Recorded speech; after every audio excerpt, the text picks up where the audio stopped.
you. Okay, let's do this. This is a lot of information, folks. It's a very heavy talk that we're going to be giving you, and these technical problems only underscore the seriousness of what it is that we're going to be talking about today. This is a big deal. This is very important. And so for that reason, back to the slide. We're going to kind of tongue-in-cheek say there is nothing at all interesting going on right now. Everything's just chill, you know? And we now know who the biggest winner in American history has ever been. It is none other than the man who was declared the winner. He got the most votes in American history. This is what they showed after the election on the front page of Drudge Report.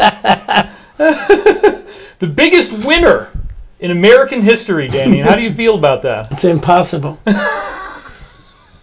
It's impossible to even imagine that. You cannot hide in your basement unless you know something that no one else knows. Nobody was there at any of his talks. They had like 5 people show up, 10 people show up. But it's the history of politics. When you look at the history of American politics, it's not possible. Right. Or else all of the history of America is skewed and wrong because every politician looks at Florida. And Florida gives you the demographics of what's going to roll across the country. Mm-hmm. It's the Electoral College is important, but Florida is the most important. When you saw Florida, then you knew what was going to happen, and it didn't. Yeah. And there was also a surprising, on the Dem side, surprising losses, which normally the party of the winner is usually going to win well in the Senate and in governorships, and that did not happen. Especially in a presidential election. Right. So, folks, let's go over to this one. Yeah, this is a very, very strange situation that we're in here, to say the least. And we are also fighting against unprecedented censorship to such an extreme that I wouldn't be doing this right now if I wasn't prepared for this to be the last one. And so that means I'm bringing home the good stuff. So first of all, let's get into the slide again. And I want to take a look at this picture of him, actually, because when you zoom in a little bit, okay, yeah, he's smiling. He's got his fist out. He's got his courtesy mask down there, you know, courtesy to others. But then when you look in closer, look at his eyes, folks. And then let's zoom in even more on that. There's something really hollow, really creepy and disturbing about this photograph.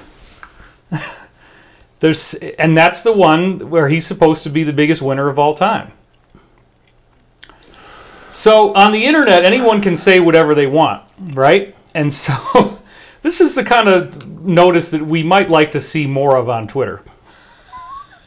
We're not going to say that out loud, Dannion, but we'll just kind of keep that in our back pocket. Now, I want to launch right in because we actually have 200 slides. We will get through them. I'm going to try to do this in 2 hours. That's 8 o'clock our time.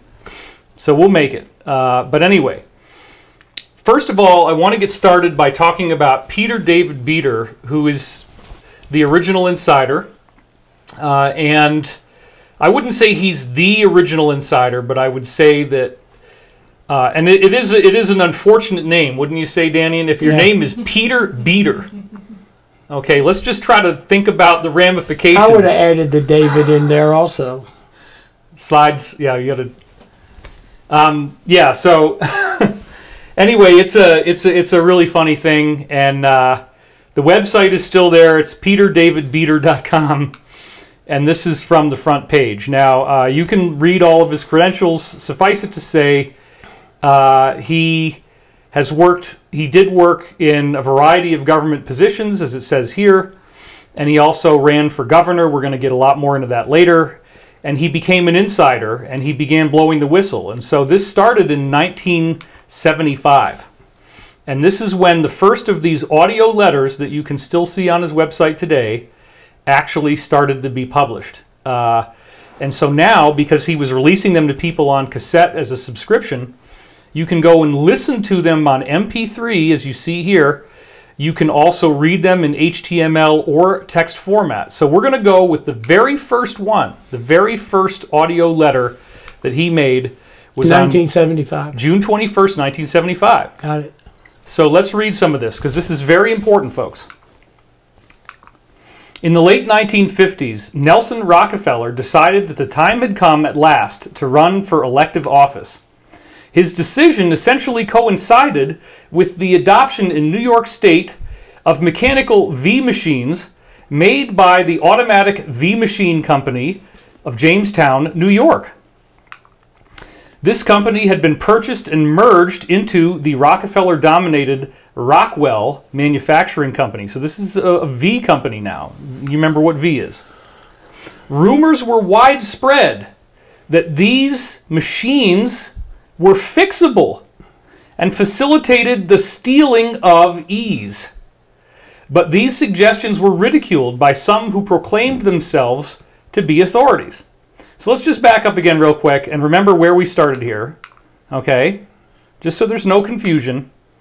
What we're saying is Nelson Rockefeller decided to run for office, and his decision, this will ever come up,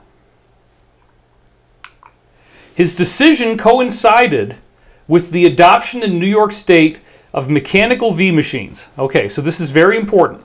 As soon as New York State actually picked up the mechanical V machines, as soon as they started using them, this is when he decided to run for office in the late 1950s. Okay, and you see where this is going to go. You can already see where this is going. No question. This company had been purchased and merged into Rockefeller-dominated Rockwell Manufacturing Company. Rumors were widespread that these machines were fixable and facilitated the stealing of ease. But these suggestions were ridiculed by some who proclaimed themselves to be authorities. In any case, Nelson Rockefeller, New Deal Democrat, resolved to enter the race for the governor of New York State as a Republican, since the Democrats were committed to nominating someone else, Averell Harriman. All intelligence. He was welcomed into the Republican Party without any difficulty and easily became the nominee. So here he is right here, folks. This is Nelson Rockefeller. He is a very, very creepy guy, which you can kind of see in this picture. And his weird out-of-date glasses, even for 1975, nonetheless became, in this movie, the Kingsman, the Secret Service, they use, as you can see that, Dannion, the exact same glasses as Nelson Rockefeller in the 1970s, which clearly does not seem to be an accident. Okay, so... But it would be to set some kind of psychology in play. How absolutely. No, look. How you would identify with a certain character. We could divert to the Kingsman Secret Service story for just a little bit here. And we can say that these two movies are grotesquely DS-oriented, cabal-oriented. So they are basically showing themselves to be, the hitmen for the cabal. And in one of these movies, one of these agents actually goes into a Christian church and just starts hacking everybody apart. And they make it like it's funny, and they have rock and roll music going on. It's crazy. That's insane. Yeah, it's crazy. And then the villain, played by Samuel Jackson, is this guy who wants to greatly reduce the Earth's population with a chip through a chip that's in the cell phones that he gives everybody. He gives everybody a free phone, right? The free services that you don't have to pay for. Barack did it. And then embedded in there is this technology that ultimately causes everybody's heads to blow up. Everybody that they want gone. And so it's a very, very revealing... It sounds familiar, David. It certainly does. I've heard this story before. All right, so let's go back to the slide. But how you would use those glasses to set some type of psychology, if it's politics, is a strategy behind it. I think they want you eventually to go back to Nelson Rockefeller's pictures and decide that he's a good guy because he reminds you of the movie. That's what I think is going on. I think it's like an homage to Rockefeller because they see these people as gods. Well, all the way to the highest point of the Rockefeller foundations, and all of that stuff you hear. Okay, so after winning the election, back on the slide now, handsomely I may say, Rockefeller promptly took full control After he won the election, he took full control of the automatic voting machine company by buying up stock from minority stockholders at $20 a share, 5 times greater than the market price of $4 a share. Of course, there was no suggestion that this reflected his evaluation of the role the machines may have played in his election. Okay, several years later, after he had already bought this company and bought these machines and won the election with them, apparently, is what he's implying, in the early 1960s, a great hue and cry, a big drama, arose in Louisiana about the stealing of ease by means of a different machine in use there, the Shoup voting machine. Finally, the legislature was forced to act. Now, because this is so significant, I wanted to look and see if we could find anything about this now, the Shoup voting machine. So I went to Wikipedia. Sure enough, here it is. And what you can see, Shoup Voting Machine Corporation, blah, blah, blah, blah, blah. Look down where it says contents and look at number 2. What does number 2 say? Criminal cases. And then when you go down to the criminal cases section, this is what we have right here. So let's go ahead and read that text. In July, we're going to read some of it. You can go back and pause it if you want to read the whole thing. In July 1971, United States Attorney General, this is the highest level lawyer in America, okay? Nixon. Yep. Nixon's Attorney General. That's right. John N. Mitchell announced that the Shoup Voting Machine Corporation of Philadelphia, its subsidiary, Southern Municipal Sales Incorporated, Shoup President Irving Myers, Company Executive Vice President Martin Schott, several other Shoup employees, and other individuals had been, catch our breath, that's a huge sentence, indicted. Here it comes, folks. The Attorney General announced that this voting machine company was indicted by a Philadelphia grand jury for a total of 4 different indictments for bribery, mail fraud, and the ever-elusive conspiracy. And that could be anything, but let's think about it for a minute. You got a V machine company, right? And they're indicted by the U.S. Attorney General for conspiracy. Do you think that might have something to do with rigging something? Or how would you negotiate with them to use those machines or variation of those machines in other precincts or counties? Exactly. We're going to get into that. We're going to get into that. As you describe this plot, from a political point of view, I get it really fast, but I'm amazed at what I'm watching. And it's already on the totally controlled wiki, you know, so the wiki is definitely not your friend. Anyway, here we go. Look at this. According to one indictment, Shoup officials conspired to sell 200 machines. This is off of wiki now, okay? Shoup officials conspired to sell 200 machines to Hillsborough County, Florida, for $530,700 using bribery.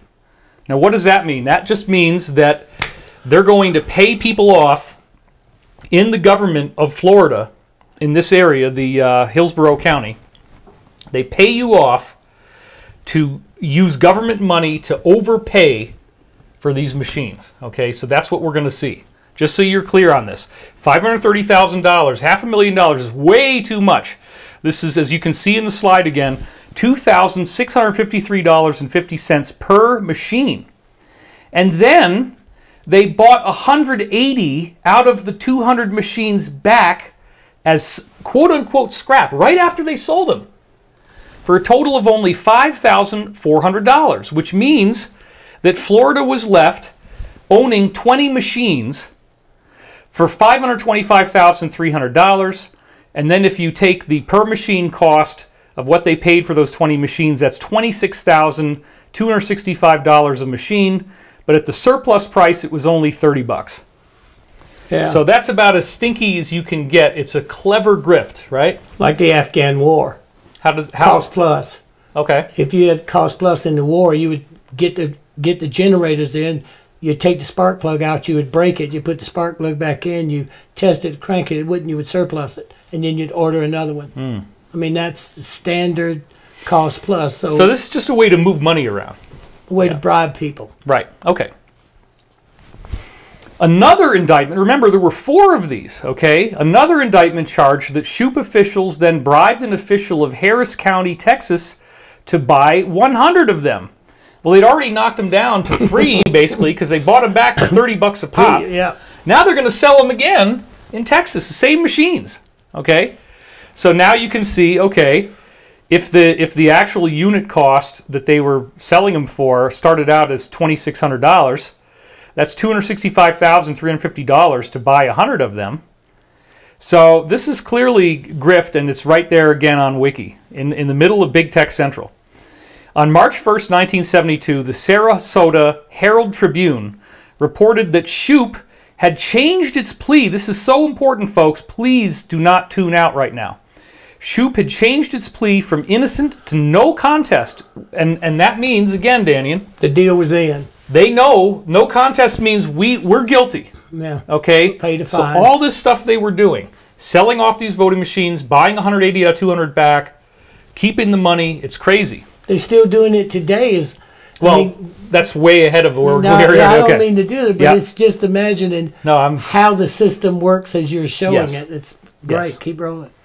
They were fined a piddly $45,000. That's all they had to pay when they pled guilty. And a former salesman changed his plea to guilty and received a sentence of a whopping 181 days. Whatever. Stealing elections. Then it goes on. In 1972, and again, this is off of Wiki, C.H. Sammy Downs, a former Louisiana state senator, serving as his state's public works director in the administration of Governor John McKeithen, resigned. So Sammy Downs, a former senator in Louisiana, resigned when he was again indicted by a federal grand jury for bribery in connection with procuring state business for the Shoup Company. This is the same thing we were just reading about. They're doing it again, 1972, a year later. The firm was also indicted in the case. This appears to be C.H. Sammy Downs, the Louisiana senator. As best I can tell, it's the only picture that might be him. I'm not 100% sure. Don't hate me if you find out that I'm wrong, but I'm just trying to give you a facial reference here for Sammy Downs. This is the best I could come up with. It's probably him. In the 1973 trial, the case against Downs, which was pushed by the U.S. Attorney Gerald J. Gallinghouse of New Orleans, again from Louisiana, resulted in a hung jury. And this means no one was found guilty. So here's the U.S. Attorney General Gerald Gallinghouse, who was actually a good patriot pushing for truth.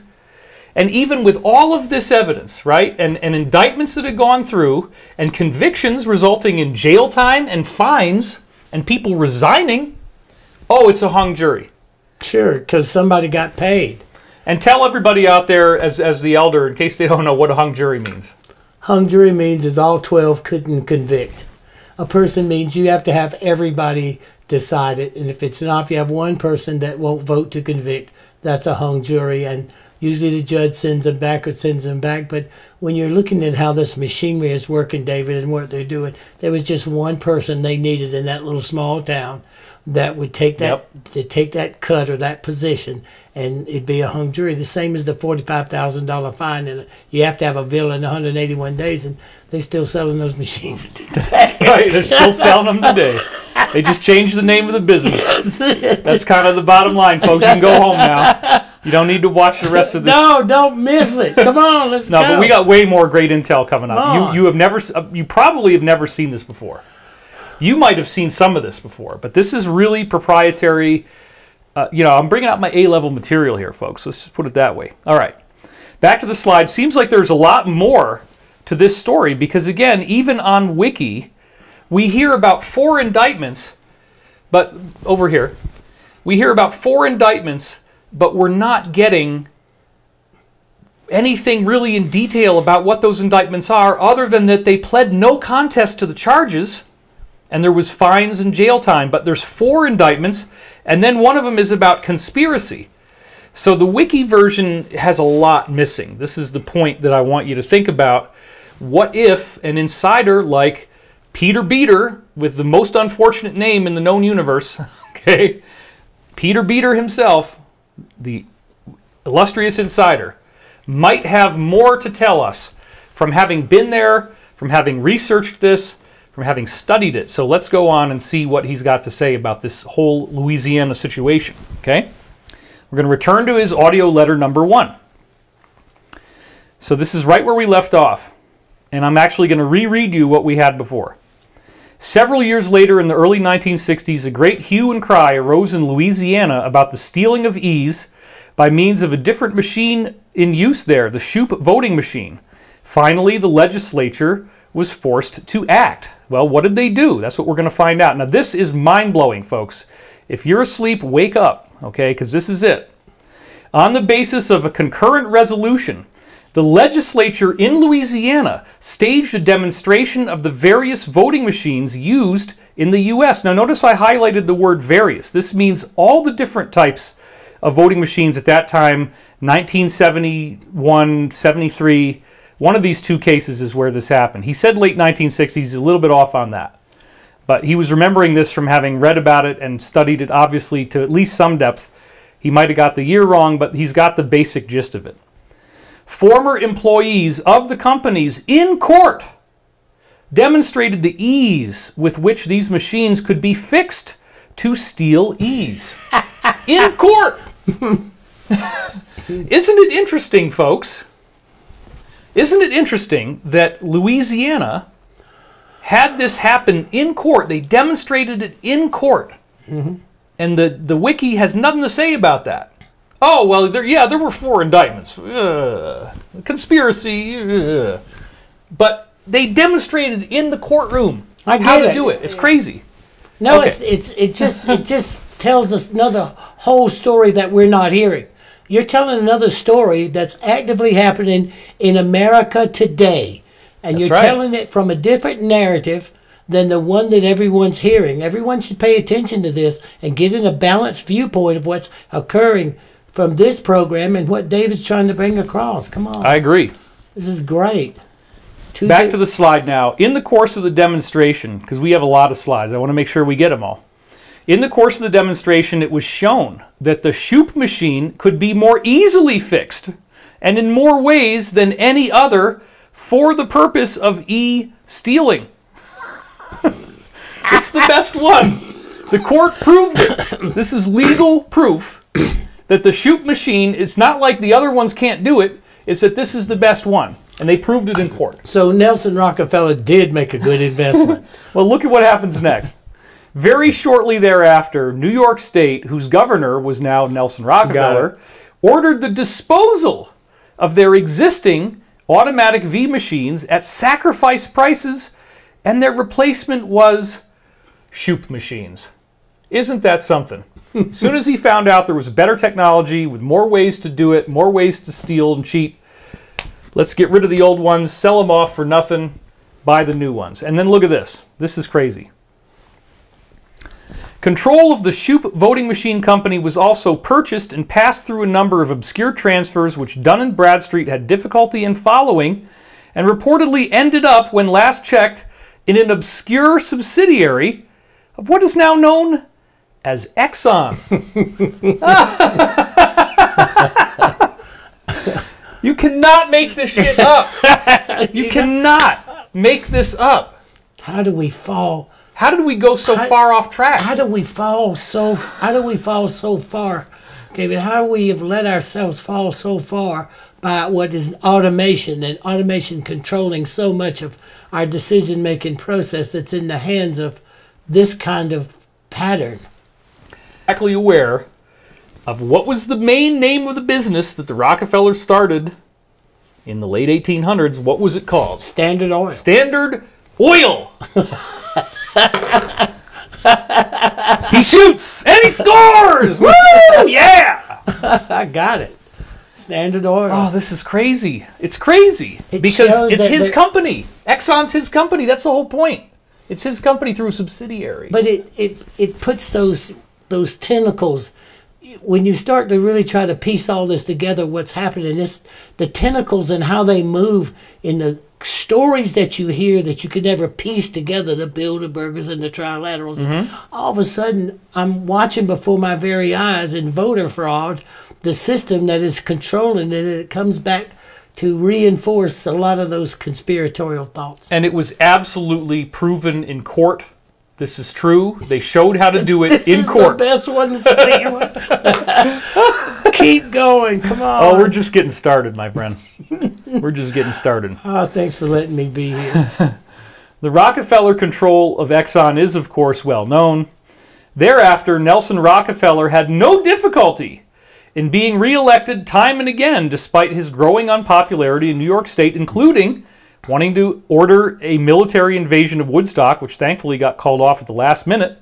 He actually spent 14 years as the governor of New York from 1959 to 1973. And again, right out of Wiki here, you can read it right there. It's about like, 49th governor of New York from 1959 to 1973. And as you can read here, in case you didn't remember this, he also was the 41st Vice President of the United States under Gerald Ford from 1974 to 77. And you think maybe, just maybe, they were maneuvering him? 100%. Hoping, wishing, praying that he would become President of the United States? 100% that's what they were doing. Absolutely. 100%. Absolutely. And look how they maneuvered it from the vice presidency. And it's just amazing. It could be so easily done. And look at that. He's shooting right for the top. He's got the technology. He's got the machines. He knows how to use them. Let's go for the gold. Let's go for the President of the United States. That's what he was shooting for. All right. Now, back to the slide again. We're going to pick up from another article that is linked on Peter Beater's website. Okay, this is the source. Dr. John Coleman, and this is just something about the Committee of 300, one of many names. This was written in 1992. Here's the link where you can find this. So this was obviously seen by either Peter or his heirs and successors as a very, very critical document that backs up everything he says. So basically, Peter agrees with all of this. And actually, it looks like this was still Coleman that wrote this. As I said in 1981, we are set up politically, socially, and economically so that we remain locked into the Club of Rome's plans. That's the top of it, the way he calls it. Okay, there you go. Everything, including V, of course, is rigged against us. And this is something he's asserting as a fact. And we see that it was proven in court.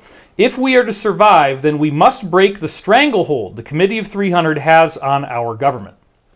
In every election since Calvin Coolidge ran for the White House, the Committee of 300 has been able to plant its agents in key positions in government so that it does not matter who gets the White House post.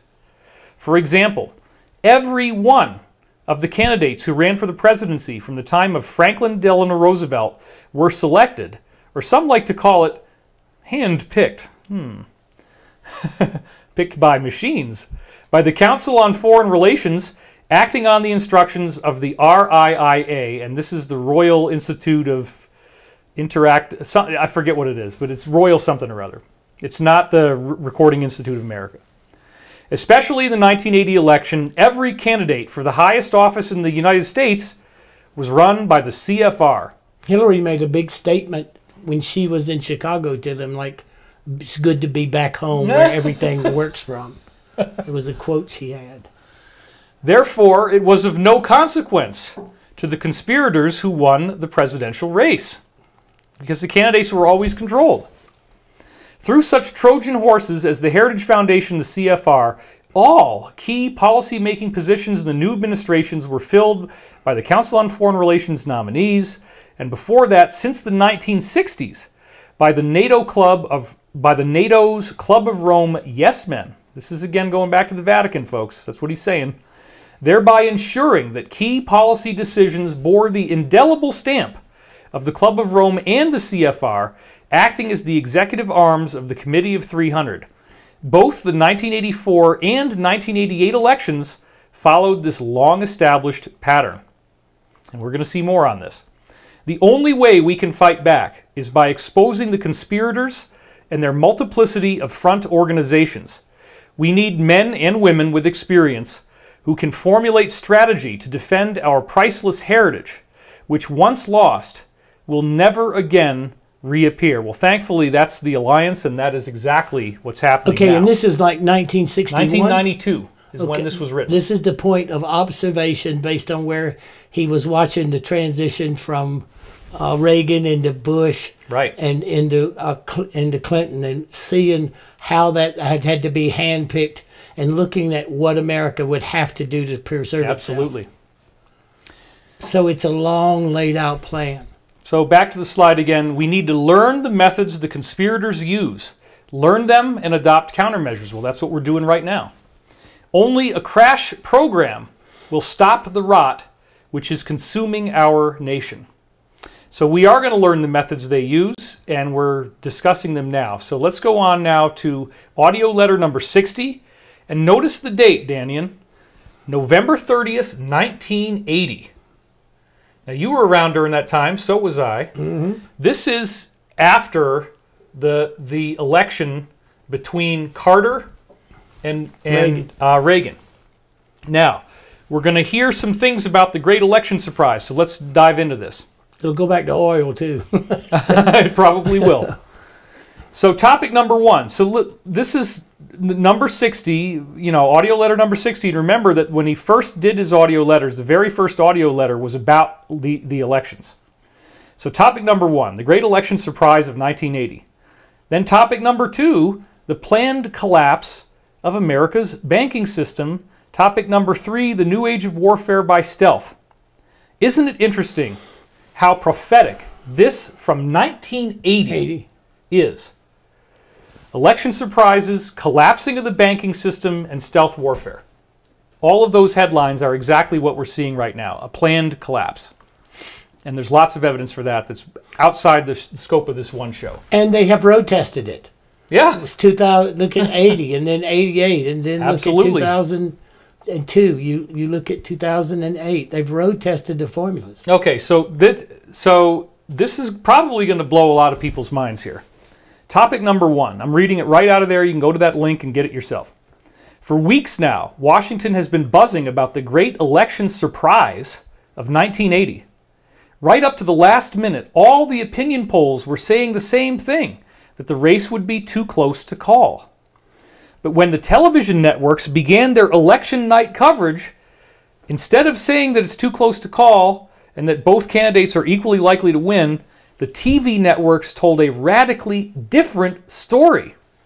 Only 15 minutes after the polling had closed on the East Coast, NBC declared the entity Ronald Reagan the winner.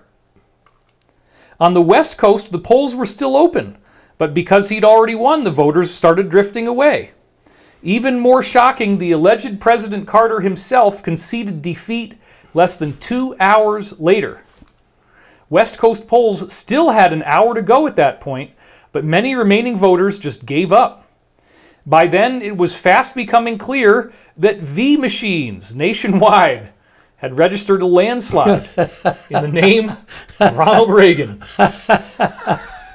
And you got to remember, it's like a bad joke, right? It's going to keep being the same punchline. But Jimmy Carter was a founding member of the Trilateral Commission. Yeah, but he was on the outs on this one. They didn't like him. They didn't like him as much, for whatever reason. Oil. It was an unprecedented state of affairs. So a landslide, which, again, the polls had said it was going to be evenly split. So how did it get to be a landslide? The Republican landslide apparently was enormous, and yet we are supposedly told it was a complete surprise. On all sides, political analysts are still rubbing their eyes in disbelief. They're trying out all kinds of excuses to explain why the polls were wrong. Well, I was there. I was in Washington. And you remember this? I remember all of this. I was there. And it was kind of like an upset for Carter supporters. They couldn't believe it. Right.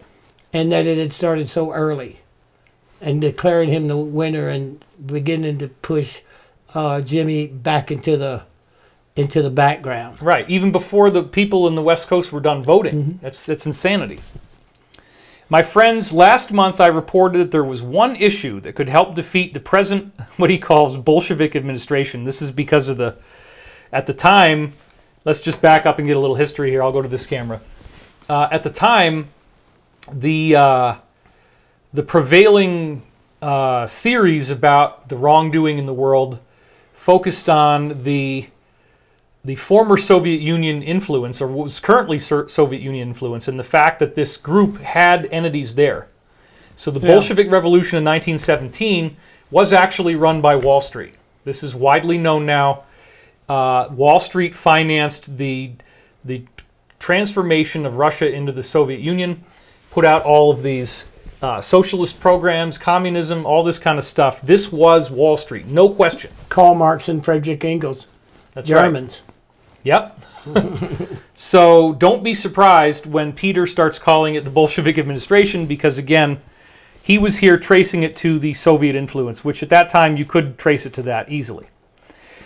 So there was one issue. You can trace it to that today. Oh yeah, oh yeah. And there was one issue that could help defeat the present administration, and that was the breakdown of the hostage release ploy just before the election. So let's talk about that for a second. Again, back to this camera. Iranians.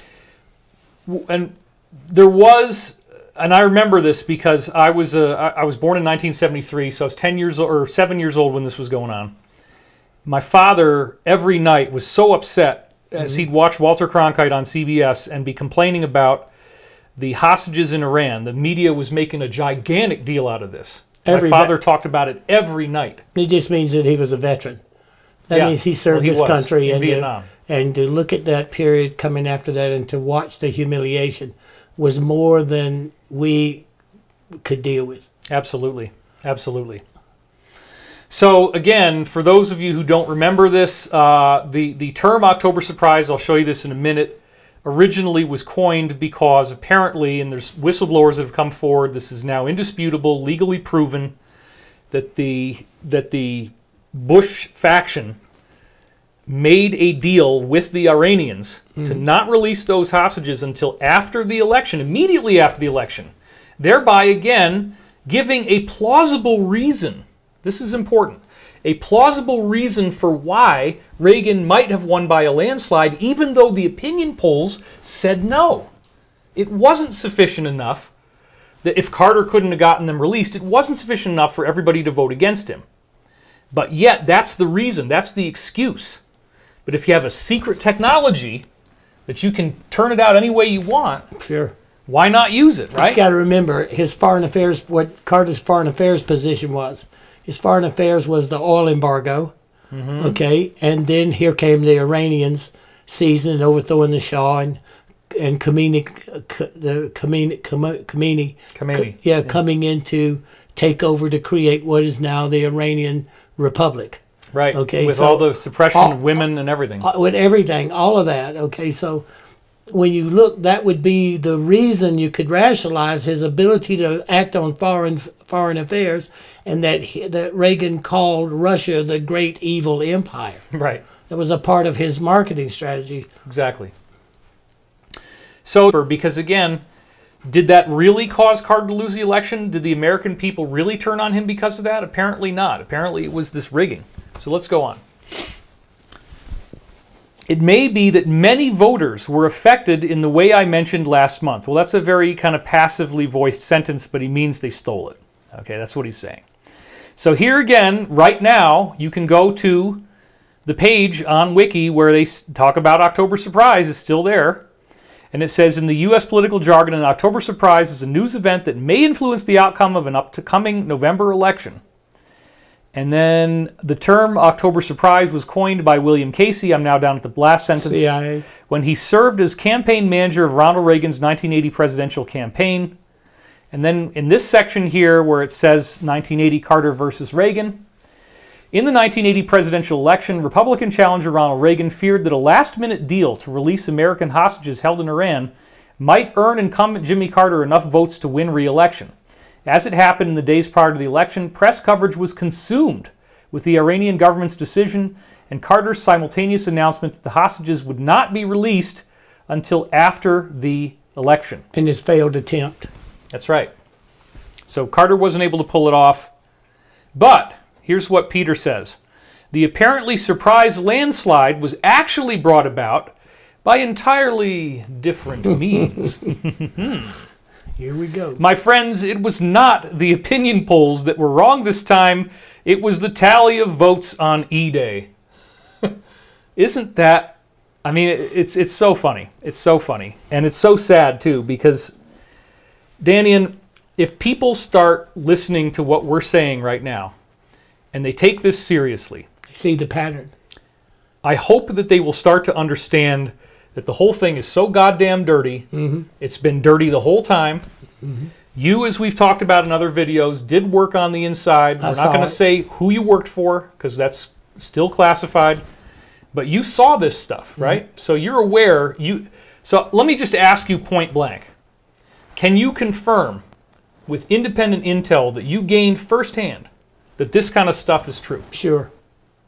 Could you maybe give us a little bit of a reason as to why you would say that?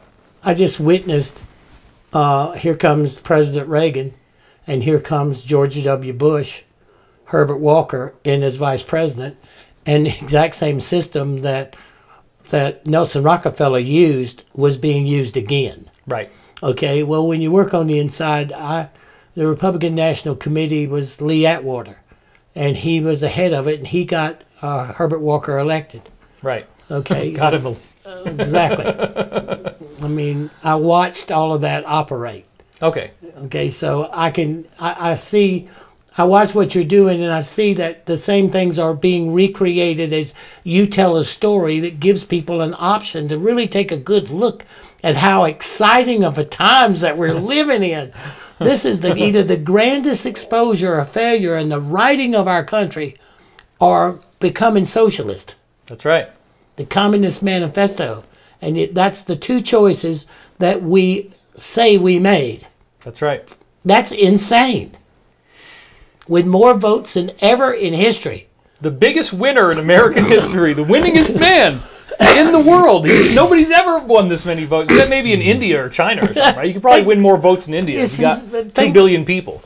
And I'll stop because those are the slides, but David, they believe that the bulk of us are falling for that.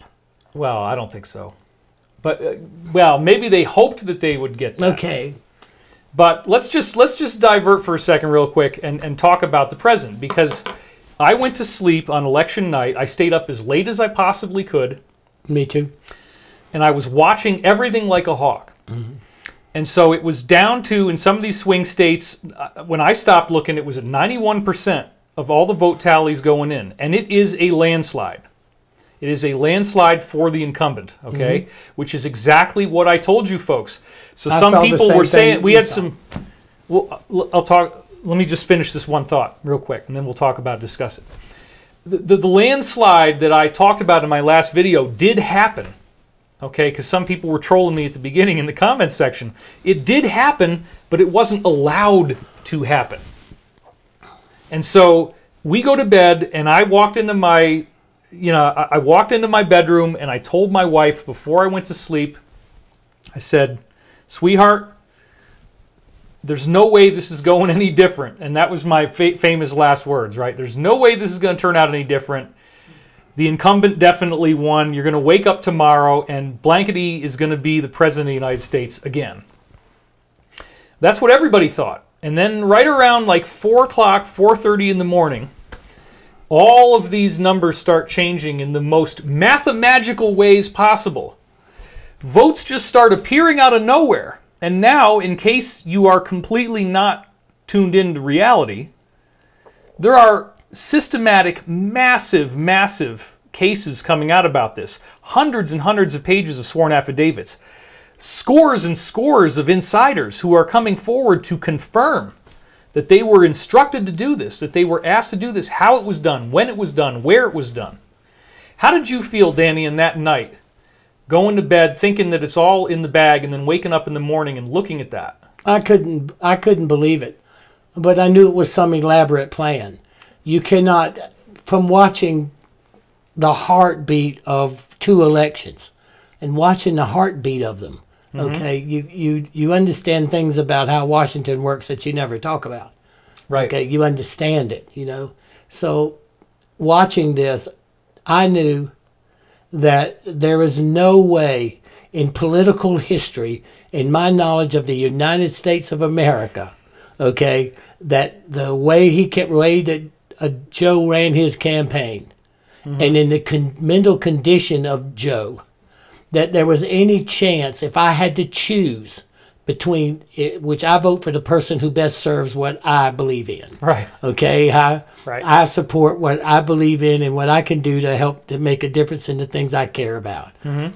Okay. And I looked at Joe, and there was no way that he could do it. And I'm a 70-year-old guy that grew up in America. There's no way he could do it. So I would have to choose that. And I know that America thinks like me. Okay. They think like me. You know, you're going to become communist, socialist, Agenda 30. There were hardly any signs in people's yards. I mean, I've traveled a bunch as we were ramping up for this, and there was no signs. There's no turnout. Nobody shows up. There's hardly any signs. You got these very disturbing videos of him inappropriately touching young people. Mm-hmm. Multiple examples of it. You have this crazy computer situation, I won't even say the L word, involving an associate of his that might be blood related. We'll just leave it at that because that's guaranteed that live stream will just shut down. Yeah. Yeah. Everything's going to stop working if we do that. I don't want to do that. I want people to see to get a grip on the story that you're telling from a really important point of view, because December the 8th, all the talk and everything that goes on, if you believe in the American Constitution, mm-hmm. the GSA and the Electoral College, each state comes forward on December the 8th. Okay, so whatever... And the GSA is refusing to certify the one who declared himself president-elect. Or they will certify. Well, they haven't yet. That's the point. But wait, no, it doesn't happen until December the 8th. Okay, however, there is a GSA provision where the transition is supposed to be paid for when the president-elect is declared, and they get their money to pay for moving, and they're not getting that money because the GSA will not certify it. Okay, that happens on December the 8th. No, it happens before that. I looked this up. Constitutionally. We don't need to argue on camera. Constitutionally. Well, yes, that's different. The GSA is a separate thing where you get your money as soon as you're declared president-elect, and they're not doing that. Well, because he's not the president. Right. And the federal election chairperson is not certifying it either. So this is crazy. So December the 8th is when this game really matters. What you're telling people is showing them it's going to really matter to see the history of what's going to happen. I think it's going to be sooner than that. One of the briefings that we got that may or may not be right, but sure looks like it, is that some major actionable evidence will begin to be formally presented as of Friday. That's what we're starting to hear. So I hope that's true. All right, back to the slides. This is a really great example that I want everybody to think about and see, okay? This is Peter's own story of him running for the governor of West Virginia and what happened to him. This is so insane. Listen to this. To bring home what I am about to tell you, I would like to tell you a personal story. It's a story of my own race for the governorship of my home state of West Virginia 12 years ago, as of 1981, or whenever it was he was doing this, 1980. The idea that I run for governor came from a political leader in West Virginia. I was then in my 6th year as legal counsel to the United States Export-Import Bank here in Washington. Well, now, according to Pete Peterson, he worked at the company, quote-unquote, and Peter had a desk right down the hall. I knew that as soon as you told me what he did. That's for people who don't catch on this stuff as easily as you and I do. I catch so go to this camera now and tell them what that means. They're describing someone that's working for an intelligence agency. And why is that? Well, because whenever you're moving money and looking at money and import-export, the control of commerce becomes a part of that. Mm-hmm. And how you control commerce, what you're selling, what agrees, what you're doing, and all that deal-making that either feeds people or don't. We are the breadbasket. Okay, so what we traded for was control of oil and food. Mm-hmm. So if you look at in his 6 years... Don't forget to look people in the eye, too. That's if you look at his 6th year as a legal counsel, that means he's in the game. Absolutely. So you just reinforce for us, you just reinforce that the story we're hearing is legitimate with what I know about how intelligence people are identified. Right. And let me also just point out real quick that everybody had the opportunity to tear him apart with these audio letters because they were published. None of this has been disputed. Okay, so that he had these positions, it's all been fully verified. So in 30 seconds, a hater could say, "Oh, this is BS, BS." It's not true. This has been standing there since 1980. Well, if I were you, everybody, I would be downloading this stuff because That's right. after this gets out, it will disappear. It's going to disappear. I promise you that. That we know for sure. That we know for sure. Come on. All right, let's dive back into this. I had been appointed to that mysterious position in 1961 by President Kennedy himself. And apparently there were those who remembered my efforts in helping Kennedy win in West Virginia in 1960. In any case, I decided to accept the suggestion. On May 1st, 1967, I resigned from the quote-unquote Export-Import Bank, we won't say what else that is, and returned to my native state of West Virginia. For the next year, I carried out an exhausting grassroots campaign throughout the state. My wife Lily and I went everywhere and spoke to everyone, or so it seemed. There was not a county we missed, and there was hardly a hand that I had not pressed. And from every indication, my campaign was going very well, meaning everything was showing, the polls, everything was showing he was going to win the election, become governor. Then, one night, 2 weeks before the election, only 2 weeks before, Dannion, the telephone rang. This is where it gets really dark. When I picked up the telephone, a voice said, "This is so-and-so." Now, it's interesting here, before we go any farther, let's go to the wide shot real quick. It's interesting here, Dannion, that he doesn't say who they are. But you just found out what he worked for, what community he worked for. Yeah. By the very title of the Export-Import Bank. I get it. Chief Legal Counsel. And so somebody that he used to work with, let's say, he doesn't say that much, but I will. Somebody he used to work with called him up and gave him the quote-unquote gold or lead offer. Right? You either take the gold or take the lead, or give us the gold in this case. So let's watch this. This is the deal. This is the deal. I want to know what the deal is. How did they structure it? How do you structure it?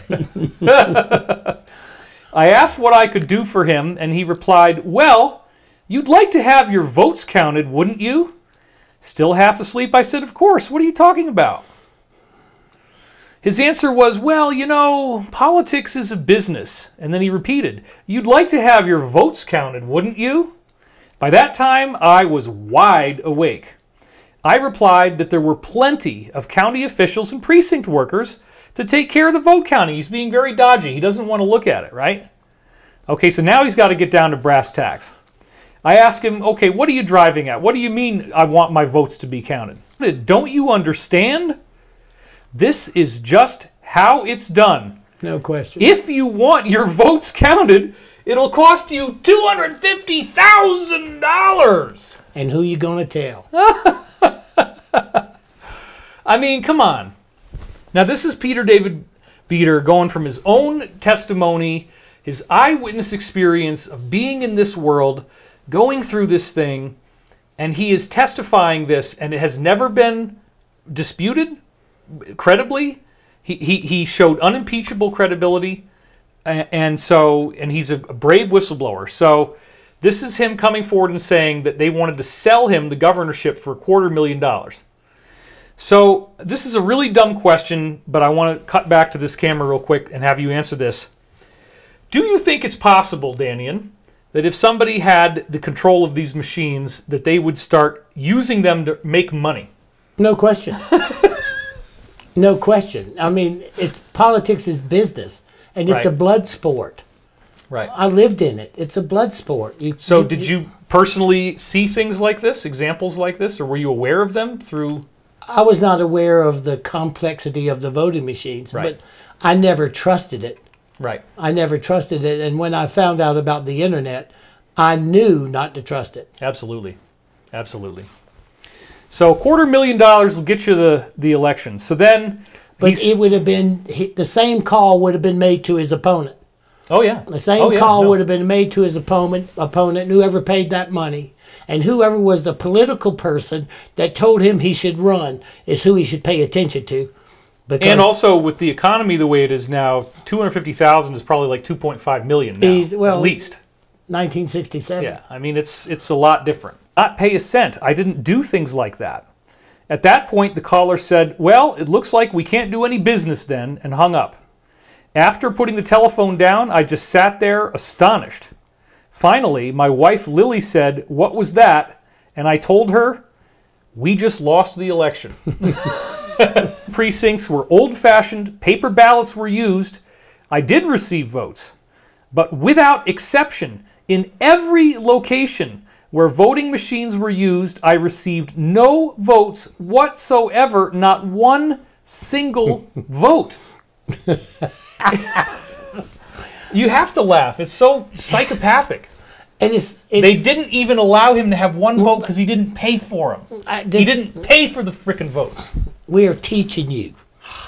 Got it. This is the control. Dude, this is crazy, right? I mean, like, and how have they been able to keep all of this stuff so secretive that still in the MSM right now, oh, there's never been a real problem with any U.S. election. Yeah, there was a 2000 thing, but it's very sound. The electoral process is sound. But look at what you're showing, David. If you just look at what you're showing and you match it to today, you take it and you match it to today, and the more advanced as it is, but this is my crisis with the BS or whatever you want to call them, the absolute sheer arrogance that they operate with. I know. That arrogance that we are some dumb tribal movement that you can maneuver us like sheep.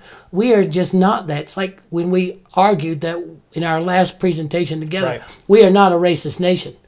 We are not a racist nation, and we predicted that they would fail at that. We are not a racist nation, and well, that I think was there's their problem. pockets of it, but as a whole, we're not. Yeah, I mean, they there's lost. always radicals. They couldn't start a war. Yeah, they couldn't start a war. Yep.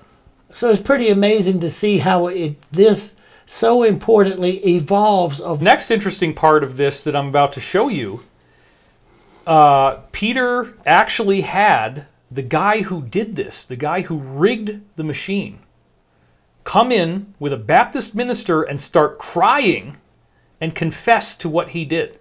That's what you're about to see next. This is amazing. Look at this. Then about 2 weeks after the election, I received a phone call from a Baptist minister. He was asking to meet me because something important had come to his attention, so the next day I met the minister in a town near Beckley, West Virginia. He had another man with him.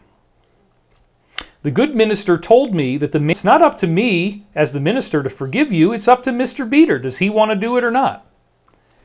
So I asked the minister's friend what it was that he had done to me, and he said, "Mr. Beater, I fixed the voting machines against you." And then he blurted out the whole thing. He said that he was known as a repairman for these machines, but he explained that when he went to the factory school from the voting machine company in another state, whatever is wanted. There you go. For example, voters who pulled the lever for me thought they were voting for me, but inside the machine would be adjusted to transfer the vote to another pre-selected candidate. So, Dannion, this is why not vote and automatically vote it for the other guy. And that's mechanical. Unless you pay $250,000. But that's mechanical. That's mechanical. Look you at can't. The machine cannot vote for this man. It's impossible.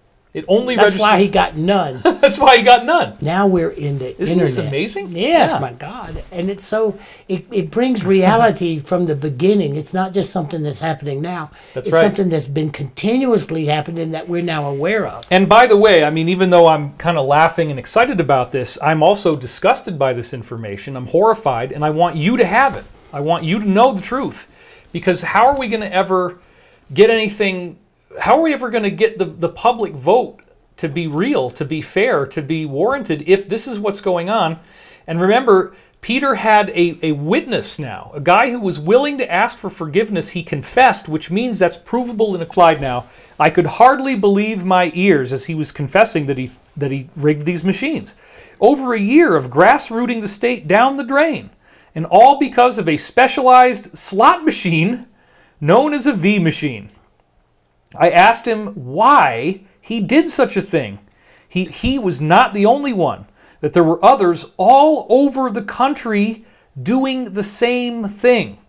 Then he broke down and cried. He said he wanted me to know and to decide if I wanted to forgive him. By this time, all three of us were in tears. I placed my hand on his shoulder, and I said that I did forgive him.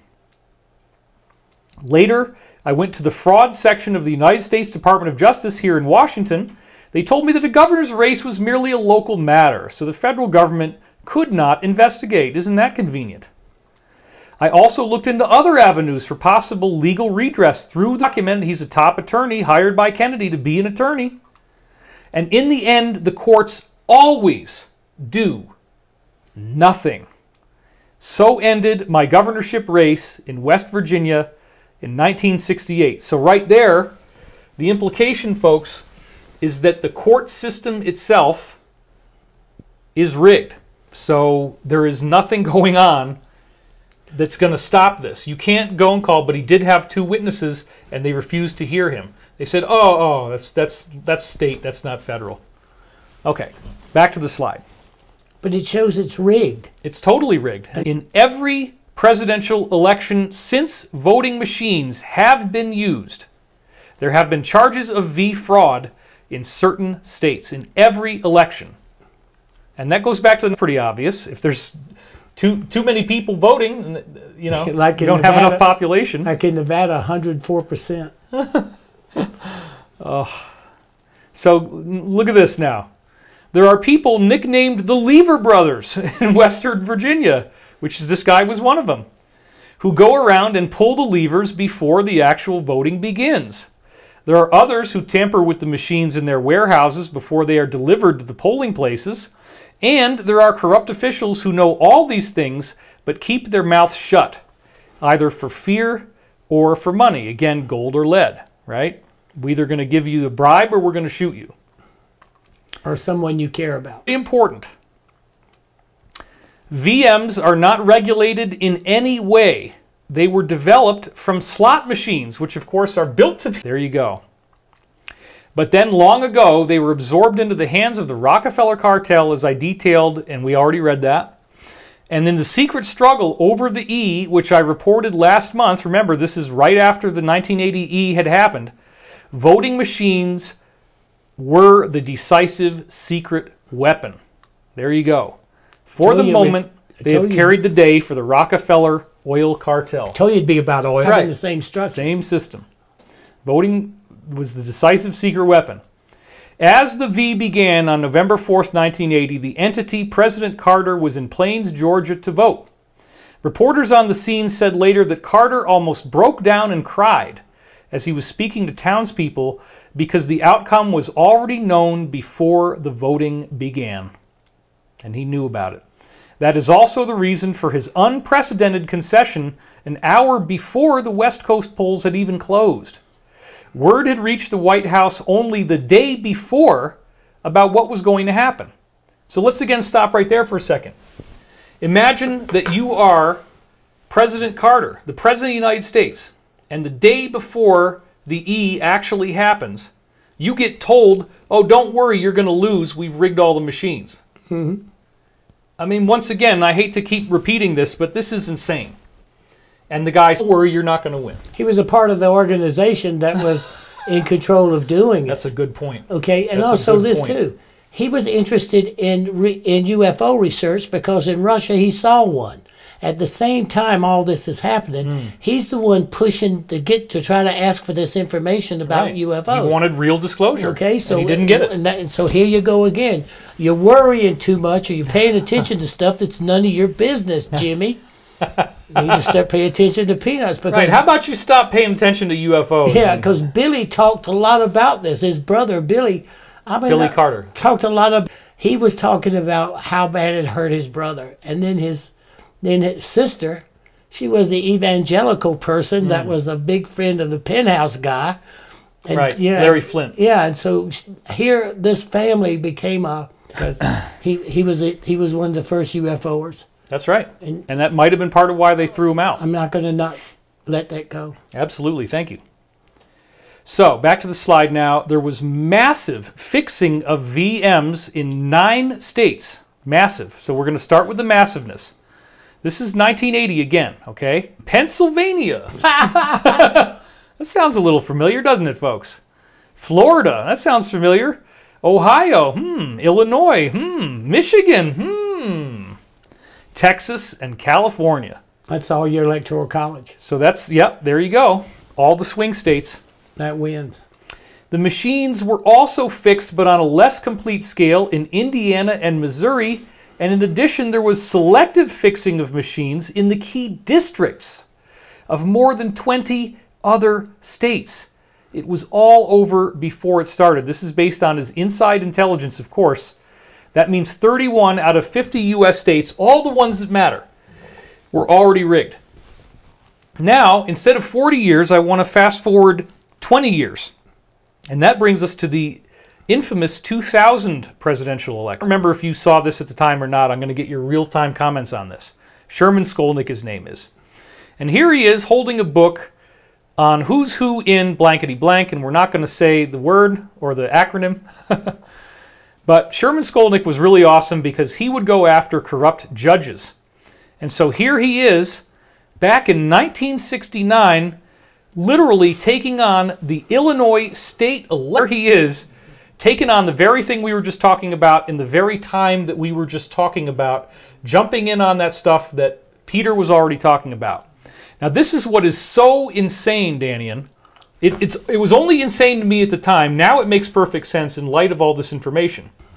Peter Beater, going back to the slide again, predicted the 2000 election crisis in advance, in writing. I read it on the day it came out, Halloween 2000. And there's the link on Jeff Rentz's webpage. You can still go there right now. J. Rockefeller, quote-unquote, president. And remember, again, October 31st, 2000.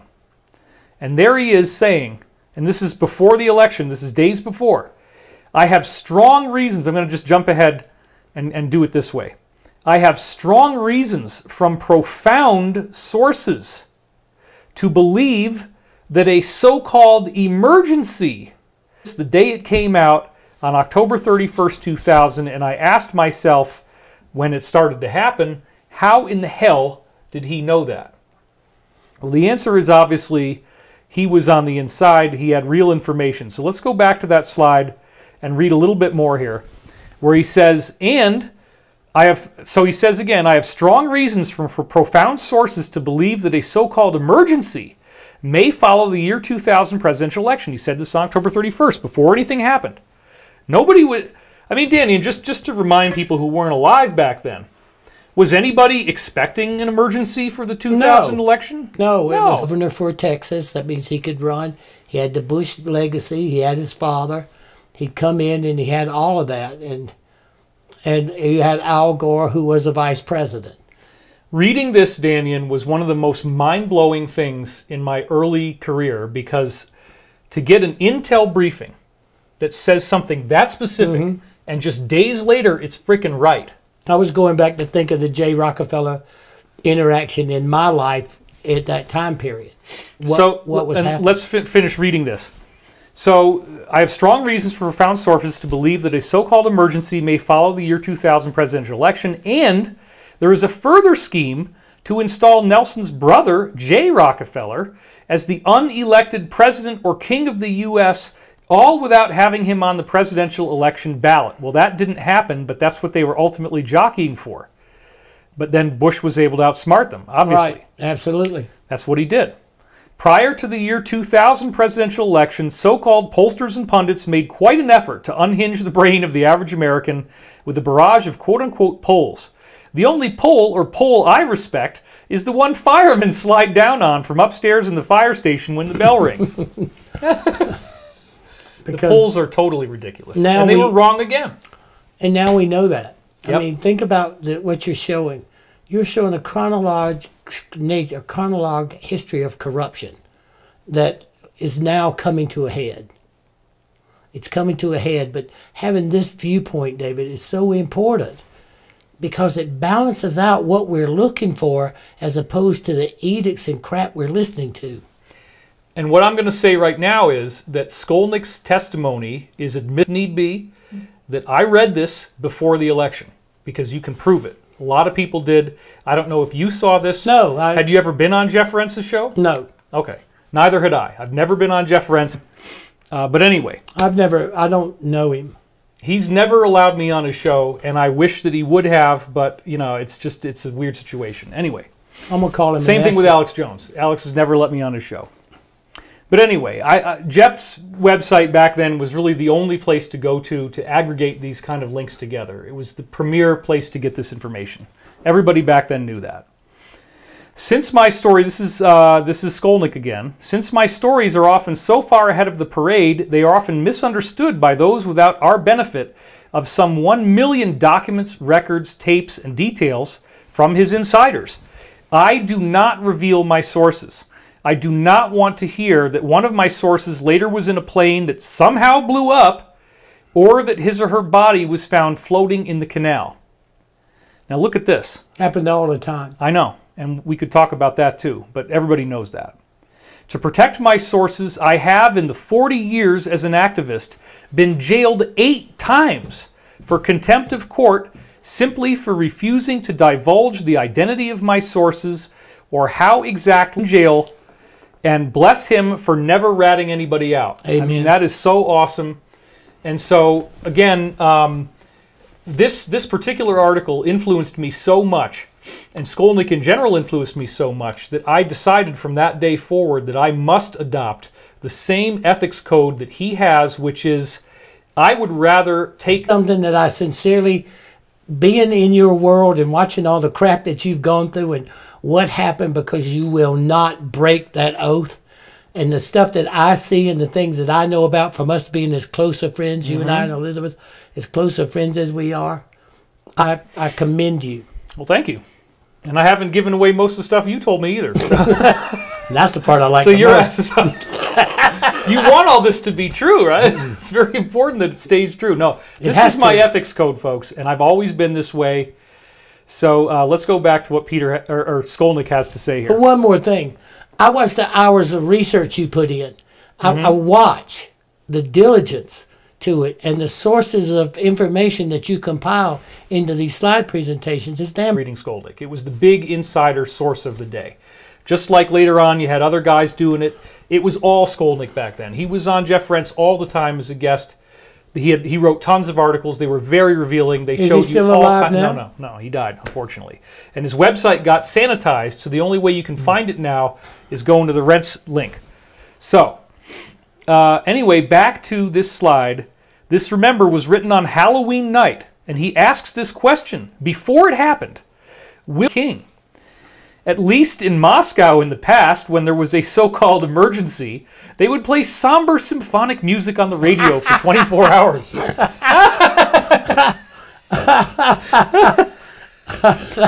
That is so funny. Now, at least we haven't had that yet. No music. Where's my music? I agree. I agree, because nobody listens to it. Nobody wants to believe this stuff. They can't. Okay, so now we're going to... You're proving what people feel is true. And it's all along. Yeah. It's this trail of breadcrumbs, the whole proving history of U.S. elections from the beginning of mechanical voting machines to today. It's never stopped. Now let's back to the slide again. On December the 8th, after this actually happened and he was proven correct, which, by the way, he didn't even take credit for being right, other people, covert operation. And obviously his answer, his implied answer is yes, or he wouldn't have titled it that way, right? I'm not going to say that word or that acronym. Old-timers with covert operations expertise, I think I might have one here today, felt in their gut. In spy parlance, they suspected the American people are victims of quote-unquote black ops. Well, there you go. And that's true. It is true. Invoking national security, they love to do that. The U.S. block ordered the major press and wire services to play down, if not entirely omit, any possible clown complicity mentioned in an Associated Press story that was later removed or spiked. So they got to play it down. Thursday, December 7th, 4:15 a.m., this is again 2000, Florida official admits helping the GOP, and then the part that's not on the rest of the headline would be helping the GOP win the election, which means steal the election. By Vicky Chacher, Associated Press writer in Tallahassee, Florida. This got removed from the internet. Remember, Bush. A former blankety-blank agent said he was trying to help GOP voters. A county election official said she let Republican operatives correct absentee ballot applications. Uh-oh. Is that not legal, would you say? It's illegal. It's totally illegal. You can't let them help you correct the... Look at how many is involved. Okay, back to the Thursday in the contested election. In Leon County Circuit Court, attorneys representing voters who alleged Republicans tampered with absentee B application forms asked judges to throw out as many as 25,000 absentee Bs from Seminole and Martin counties. So there again, they were system. They were helping. They were over here. They were helping the Republicans. It was in the hundreds. It was the hundreds. Yeah, it was nothing. So what does this show you? It was 600 disputed ballots. It was something like that. It was really small. So what this shows you is that by helping ballots that would be legally disqualified, which means marking them, altering them, okay, that's V tampering. V meaning, you know what that means. It's V tampering, folks. 25,000 of them. And it was in the AP. And then they had to get rid of it. Okay, let's keep reading. Charles Kane, wait till you get to know this guy. Maybe you do know. I know who he is. Oh, you know who he is. Oh boy, here we go. Charles Kane, who testified he worked for the FBI and retired from the blankety blank in 1975, said nothing secretive and sinister occurred. We had an obligation to them, he said, of Republicans who had received an inaccurate ballot document. Of course, you have an obligation to win, right? Oh my God. You have an obligation, huh? Well, it's not legal. We had filled out their forms. He frickin' admitted it. We did not see this as altering. All we saw this as was correcting a problem caused by the Republican Party of Florida, those nasty people. A later AP version, Skolnick says, omitted all of the above matters. So let's get to know a little bit more about this guy from Skolnick, Charles Kane. Which, by the way, in case you don't already know this, the DS, or whatever you want to call them, they are in love with the last name Kane because they see that as the bloodline of Lucifer. In other words, let's go over here. Their religion stipulates that there were two bloodlines from Adam and Eve. There was the bloodline of Isaac and the bloodline of Abraham, I believe it is. And then one of the two, I forget which one, becomes, the son is Cain, and that becomes the Cain bloodline. And I think it's Isaac, right? I don't think, yeah. I'm not sure. Okay, I'm not sure either, okay? I don't remember all the details, but the bottom line is that if you get into their religion, they believe that the name Cain represents the bloodline of their heavenly father, which is a lot different than ours.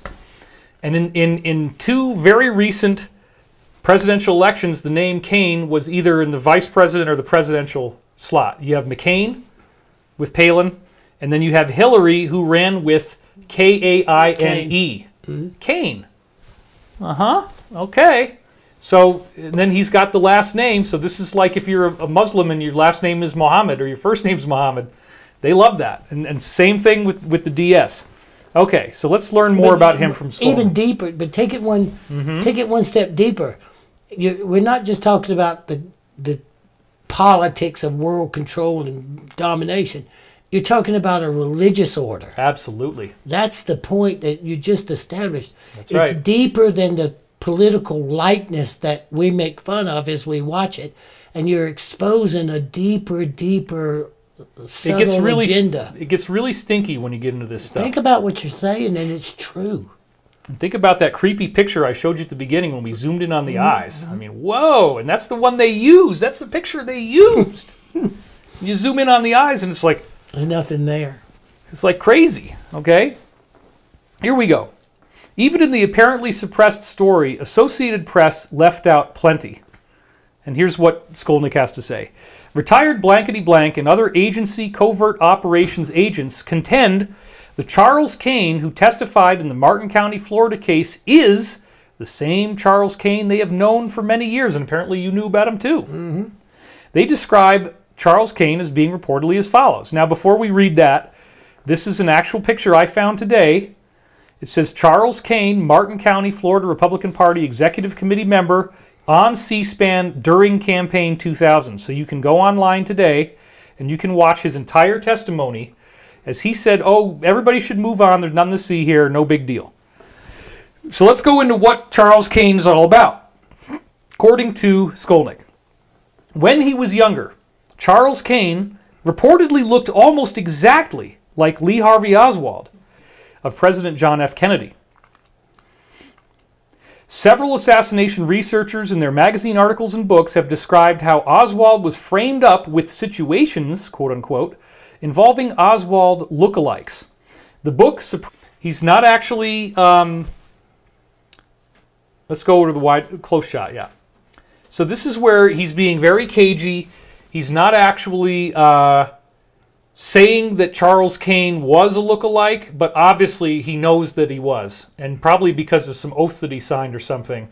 So Dannion, let's just talk about that for a minute. Being smart. How could you use a guy who looks just like Oswald? What would be an example? The legendary picture of Oswald with a rifle. That anybody who understands the graphics now knows that that head was his head was placed on there. That it never was Oswald holding this rifle in the picture. Oh wow! So if you had situations where you would put him at a Cuban event, which was always the Cuban issue, you'd put this same lookalike at events so that you would put a time and a date that he was there. Oh, I see. So you create the narrative of who you want him to be identified as. Right. So they build the whole backstory using with stand-ins. a lookalike. And people say, oh my God, that's him. And he was there and I saw him. Wow. When it really wasn't him, same clothes, same lookalike. This is probably... You saw Charles Kane working as a lookalike for Oswald? No. Oh, okay. But I understand how it works. Right. I know exactly what you do to build a backstory. And I can listen to what you're describing and see how the backstory would work. So this guy's a professional, skilled operator who's going to go in there, do the job, pose as somebody else, and never break a sweat and never act like he's anybody other than Lee Harvey Oswald. Here's the most important point about that. The only way that he could operate in America was through the FBI. He worked for the FBI, but he retired from the CIA, which means how he could break the law. The CIA is not allowed to operate inside of America. Or whatever we're going to call it. Well, whatever you want to call it. They could not break it, so they would run him. They would run control through the FBI, which is domestic, and still accomplish their same project. Right. So they work as a joint unit. So that you can bypass the law to get rid of the domestic problem. Yeah. Okay, that's very interesting. That's very interesting.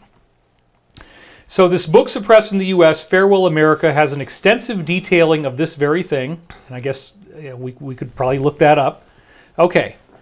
Next, Charles Kane was reportedly part of the blankety-blank's super-secret, bloody, Dirty Tricks project.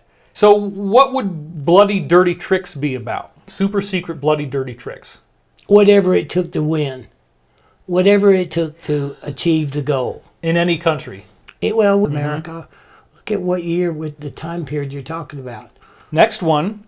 Charles Kane reportedly played a role in blankety-blank's aborted invasion in 1961 of Cuba at the Bay of Pigs. Same people. Same thing. All the way through, it's the same people. Right. All these people came from the Bay of Pigs. Blankety mafia gangsters. Now that they're combining those two together, including Sam Momo Giancana, murdered with an OSS special type assassin gun in blankety blank. Kane was also reportedly active with Johnny Roselli, a blankety-blank mafia operative murdered shortly after Giancana. But he was the hitman. Well, yeah.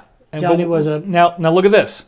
Some as Sam and Chuck Giancana with Bettina Giancana double-cross the explosive inside story of the mobster who controlled America. Very interesting. Now look at this.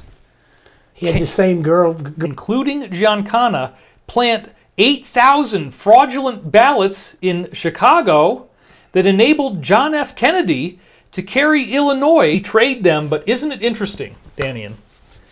I mean, I don't even... It actually makes me really sad. Let's go to this one again.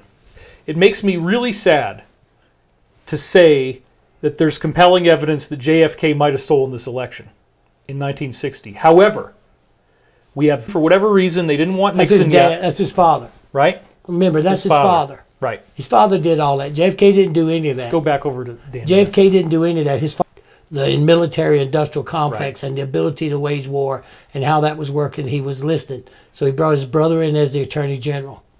And the Attorney General was going after the mafia, Hoffa, all the mobsters. He was going after Johnson. He was going to wipe that money-making control. This is my speculations, but why do you think they might have wanted to rig it for Kennedy and not Nixon?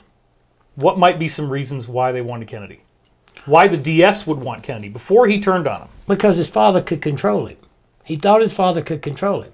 Okay. His father was, you know, he was the insider. He was Roosevelt's man who's to establish this dynasty, which is what his father's dream always was. And it was for Joe. It was JFK's older brother that he had designed it, but he got killed in World War II. So it left him making a hero out of him. Federal Reserve out. He was going to print Treasury notes. I know, it's so beautiful. So Pete Peterson, I think this is a good time to say this. Pete Peterson, one of my classified, he said that he was actually there in the room when Bobby Kennedy was shot. And that Joe Kennedy, Sr., the insider reports, and I don't have the slide for this right now, but the I would insider believe reports, that was true. The insider reports are that Carter is a half Kennedy.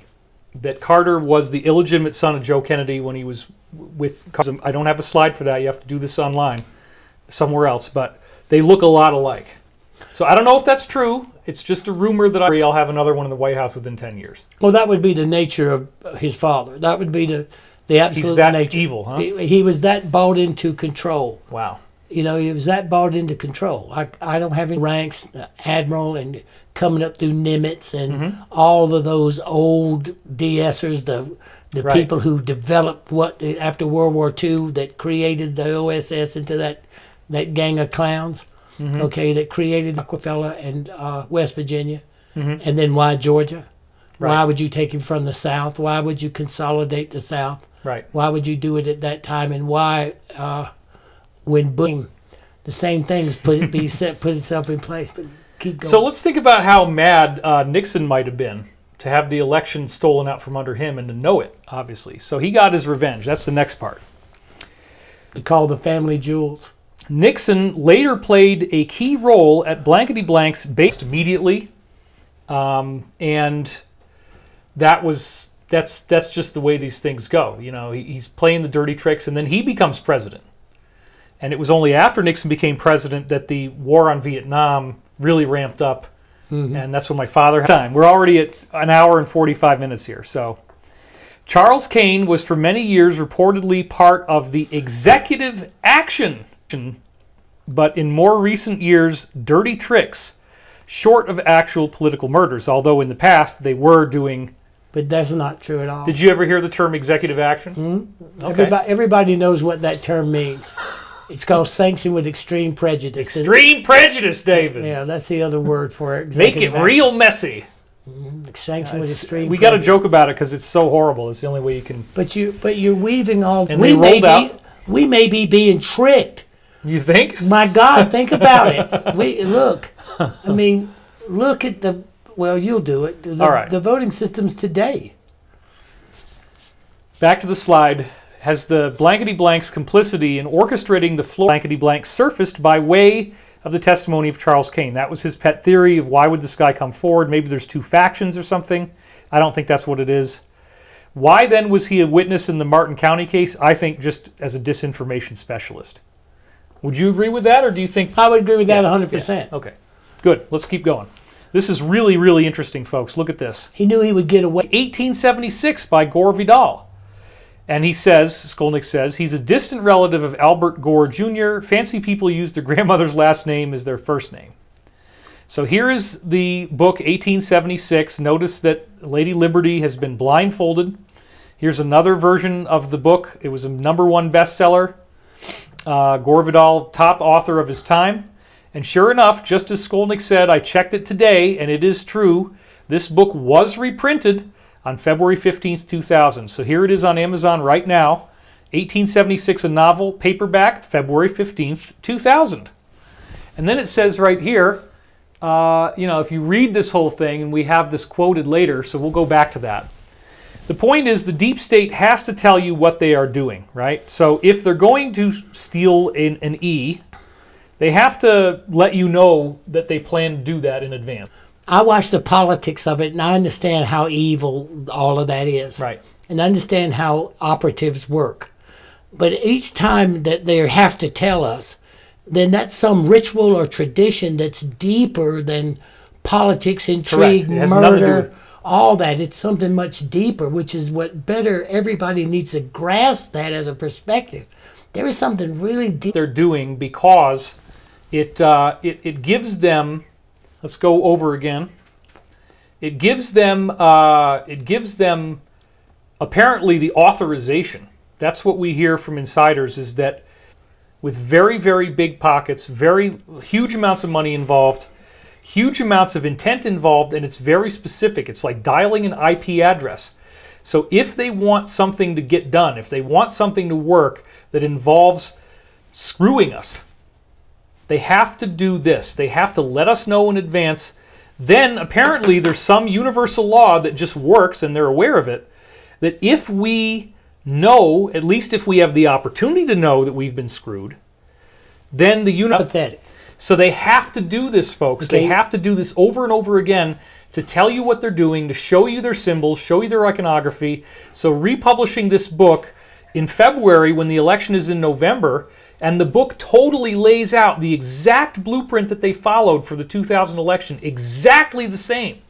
And we're going to read that right now. So let's go back to the slide. Check this out. This is so great, David. Isn't it? Isn't it? Great. Thank you. I'm trying to keep it in. We're going to be at 2 hours pretty quick, but we're going to get through this, and we'll hopefully be not more than 2.5 hours. Well, let's do it. So, okay, so this is actually from Amazon that I just was on, where it says this: the centennial of the U.S. was celebrated with great fanfare, and perhaps the most underhanded political machination in the country's history, the theft of the presidency from Samuel Tilden in favor of Rutherford B. Hayes. This was the Gilded Age. Now, this is in the description for the book, right? When robber barons held the purse strings of the nation, and the party in power was determined to stay in power.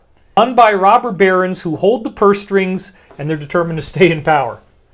They tell you everything about what they're doing right there. That's the whole revealing of the method, as they like to call it. They have to reveal the method.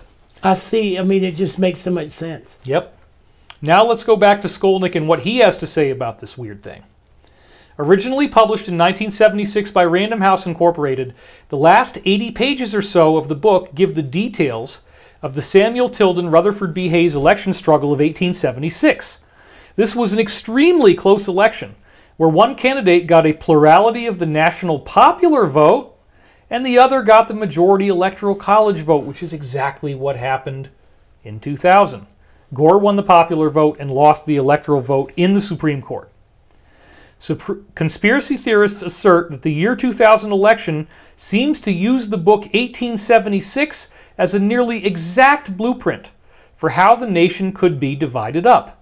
Tilden, according to Gore Vidal's book, never conceded, but lived out his life contending that he had been the elected president. And here the poor guy is Tilden, probably working off some nasty past life karma to have to go through all this, but we do feel bad for him. And this whole thing nearly triggered a war. As Skolnick says, Tilden sought at the site of the presidential inauguration to be sworn in as the elected president, and he was actually blocked by armed troops. As recreated in Vidal's book, the country almost boiled over into a second American Civil War over this election theft. And then they reprint the book in 2000, just months before they do it again. Well, we better make sure they reprint it this month. Last month. Little known to the public, all the major establishment news networks and newswire services about to run stories about the American blankety blank must get prior clearance from the agency. In the U.S., there is a non-statutory version of Britain's Official Secrets Act requiring articles to be circulated affecting national security to be first submitted to be approved. Based on anything that you might think, do you believe this is true? Absolutely. Okay, fair enough. I can guarantee it's done that way. Or if you print it, it disappears before it makes it into print. And that's what he's going to say right here. In a like fashion in the U.S., such articles have to be submitted in advance to the blank censorship board or a similar almost unknown agency or commission. British press outlets and newswire services that run afoul of the law are subject to having their equipment, presses, radio, and television transmitting instruments, buildings, and vehicles seized by the London government. There you go. If you don't do this, you're going to get shut down. On the other hand, American outlets, under presidential edict rather than law by Congress, if accused of being about to violate quote-unquote national security, which means don't say those three letters, they are subject to having their satellite links blocked by the super-secret Satellite Operations Agency, the National Reconnaissance Office, NRO. In Chantilly. Their websites can be shut down, and their wire service connections, domestic and overseas, terminated, just like you said, Danny, and there it is. And all their calls and all their emails have already been recorded. That's right. So then you build the same story. You create a story for who they are and what they are. And remember, all the way back in 2000, they were talking about Echelon back then, and the fact that all these things are being captured, and it wasn't until 2013 with Snowden that we actually got that publicly. But all of these same people like Skolnick, they were talking about this way back before it ever became known to everyone. The U.S. Secret Service reserves the arbitrary power to themselves to keep uncooperative journalists from attending important press conferences by denying them mandatory press credentials and security clearances, thus making the uncooperative journalists unemployable. The American blankety blank and their privatized adjuncts, such as reportedly Wackenhut, have long engaged in overthrowing foreign governments, assassinating popular U.S. leaders and officials, and causing fake foreign and domestic emergencies and coups. Well, I would say that that was true. And you could double-click on that last one there and think about a lot of stuff in this year and wonder, I wonder. Well, anyway, that's all we're going to say. In the last 16. Oh, yeah. I mean, this is what they do, and you know this. This is 16. You were on the inside. You know I know exactly this is how it works. Why is it hard, then, to believe they would not also orchestrate on a vast scale the overthrowing of the American government to favor, for example, the British itching to return us to a puppet colony status? Some contend we may see the American Constitution overthrown by such means and the nation run by martial law as a way of dealing with an expected U.S. financial debacle. This was nearly a year before 9/11. So let's go back and look at that again, folks, because remember, this is in 2000, before that happened, okay? And what does it say right there? A year before. That we may see some kind of martial law and an expected U.S. financial debacle that overthrows the Constitution. Well, what we saw was actually the USA Patriot Act, which, as you well know, is exactly the same as the German Constitution. And Homeland Security is the same term the Germans used as they consolidated the intelligence. And Bushes are German. And the current group that's causing a lot of trouble, it starts with anti, has the exact same flag as the ones the Germans were using for the same thing. And everybody knows that. It's all over the internet now. But that symbology becomes so important in the most sinister part that I begin to perceive as you are talking. The magical practice, right. They got to tell you what they're doing, so they use the same symbols, the same signatures, the same words, the same logos that they used in Germany. Same thing. So that's amazing because he predicted that in advance. And it actually did have a big economic effect when 9/11 happened. It's just amazing. So now we're going to go dial backwards to November 15th. This is after he was proven correct. Because remember, he leaked that intel on October 31st, Halloween, right? So he said that there was going to be, that he had profound sources that said there was going to be some kind of constitutional crisis with the election. So then after it started, this is what he said on November 15th. Long-time sources now in retirement in the intelligence community have been contending to him for some time prior to the year 2000 election that it would be orchestrated on a mammoth scale using this prior historical example of 1876 as a blueprint. So he was getting multiple intel leaks well before the election that this was going to all be orchestrated and they'd use 1876 to do it. Some contend the fine hand of the American blankety-blank is evident in the year 2000 election ruckus. Through a reported computer glitch, upwards of 65,000 presidential e-ballots disappeared in Tennessee, causing presidential candidate Albert Gore Jr. to be embarrassed by supposedly not carrying his own home state during the election. Arrogance. The absolute arrogance of them. The arrogance to do the same thing to him as the little guy in West Virginia, to deny his own. Who in the world? Now you're from North Carolina, South right? Carolina. South Carolina. Sorry. It's a lot of slides. South Carolina. Anybody? I mean, you're very loyal to your state, right? Everybody is. And so, who in the world in Tennessee wouldn't vote for Gore? Ain't gonna happen. It's Tennessee. I mean, there's loyalty in the South, right? Exactly. You've talked to me about this. The Northerners don't really have that. I don't have any problems whether he would win his state in a presidential election, because all that stuff matters historically to a Southerner. Right. There is a nature of the Southern heritage that you would never deny that. And why you saw me react so fast, of the arrogance of them to deny him that. I mean, look at what he got. He got an Oscar, and he gave $200 million selling energy credits, and he won a Grammy. Yeah. Okay, I don't know if he sang any songs, but he won probably a Peace Prize. I mean, they gave him everything, but that is just to let you know how much in control they were. The same thing as it was when the guy ran for the governorship in West Virginia. And I will say, let's go over here real quick. I will say that other insiders that I had access to told me that Gore was not really a good guy per se. Obviously, he came right out of he was a vice president under Clinton.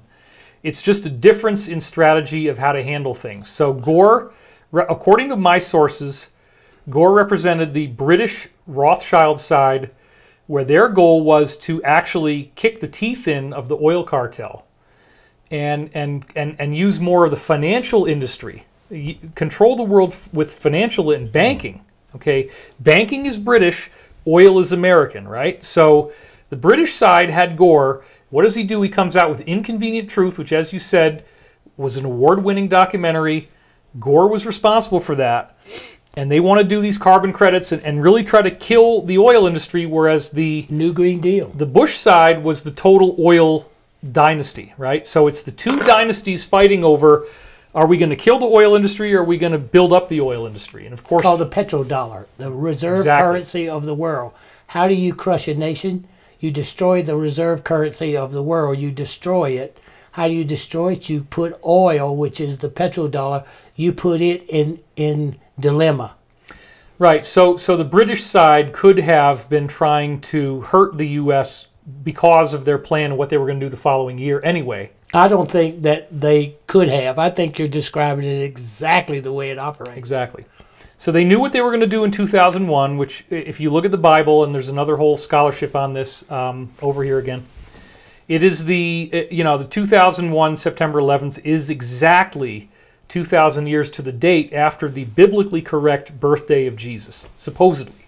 The beginning. And there's a whole thing in the Bible about a particular astronomical alignment that occurs exactly on September 11th, 2001. In fact, right at the exact window of time that the planes hit is the exact biblically correct 2,000-year anniversary, which is supposed to be the return of the Messiah in Christian lore, right? These people hate that stuff. So why not take the exact 2,000-year anniversary of Jesus' alleged birth down to the minute and make it the day in infamy, the most reviled moment in American history? Well, World War II and the bombing of Hawaii. Yeah, but there's... And to call it 9/11. And to call it 9/11. Okay, to call it that is utter, absolute arrogance. Right. Because it's a psychic driving mind control thing. That you where are helpless. You dial 911 to get the police. You are not helpless. If there's just a phone call away to safety, 911. To do that shows the arrogance. I can see the evilness, David, from watching this. Because mine is a surface viewpoint. Right. Okay, other than the boxes of knowledge, it's a surface viewpoint. But the evilness of the arrogance of how they think we are and how foolish we are, they're going to learn their lesson this time. Okay, so going back to the slide, it's really ridiculous that Gore didn't win his own state in the deep, deep South. Impossible. And then let's go on here. Family patriarch George Herbert Walker Bush has a lot to answer for, which the oil-soaked monopoly press never seems to question. The elder Bush, as we have demonstrated, together with 3 of his sons, George W. Jeb, who was governor of Florida during this thing in the recount, right? Everybody remembers that. George W., Jeb, and Neil have 25 super-secret bank accounts worldwide, through which they have laundered tens of billions of dollars of illicit funds from dope traffic, weapons smuggling, and clandestine and illegal gold smuggling overseas. Would you say that that's likely to be true? I'd say it's 100% true. Okay, fair enough. The Commissar of the Federal Reserve, Alan Greenspan, we prefer to label him Redspan because we're going into the red, right? There's nothing green about it. We're dying here as a country. Through his secret authorization codes, Alan Greenspan arranged these clandestine wire transfers for the Bush family. Isn't that interesting? See our website series, Greenspan Aids and Bribes Bush, and documents thereto attached. And now we finally get to the good stuff, folks. The one you've been waiting for, if you've been itching in your seat, wondering, is David going to talk about it? Is David going to talk about it? Yes, I am. The blankety-blank voting machine scandal. And now we're getting too close to the president. I'm not going to say the word, okay? We're just going to call it the D. The D voting machine scandal. And this was all blown out there by a true American patriot and hero, Congressman Dennis Kucinich, in 2003. Here he is. And the write-up I'm about to read to you, I'm going to read you almost the entire thing because it's so good, was featured on the government's own House of Representatives congressional website, house.gov. So this is real, okay? You can find it now on archive.org if you type in the link in the Wayback Machine. It's now under a tab called Web. But here it is. So this is actually a snapshot of house.gov. It was published originally around December the 2nd, 2003. That's the earliest one I could find on archive. So that's around when it came out. And then it disappeared a couple of years later after he made a very sizable update on April 28th, 2005. So what you're seeing here is the 2005 captures for this particular page. You see April on the top right, and the 28th has got a big blue circle around it. And then you'll notice that when you get into July 1st, now all of a sudden the circles go from being blue, which means nothing has been changed, to being green. So as of July 1st, it turns green.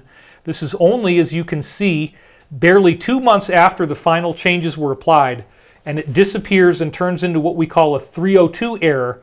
Every single screen capture on the Wayback Machine after this is what you get. An HTTP 302 response at crawl time, meaning it's no longer online. And this one happens to be July 1st, 2005, the very beginning of when this started.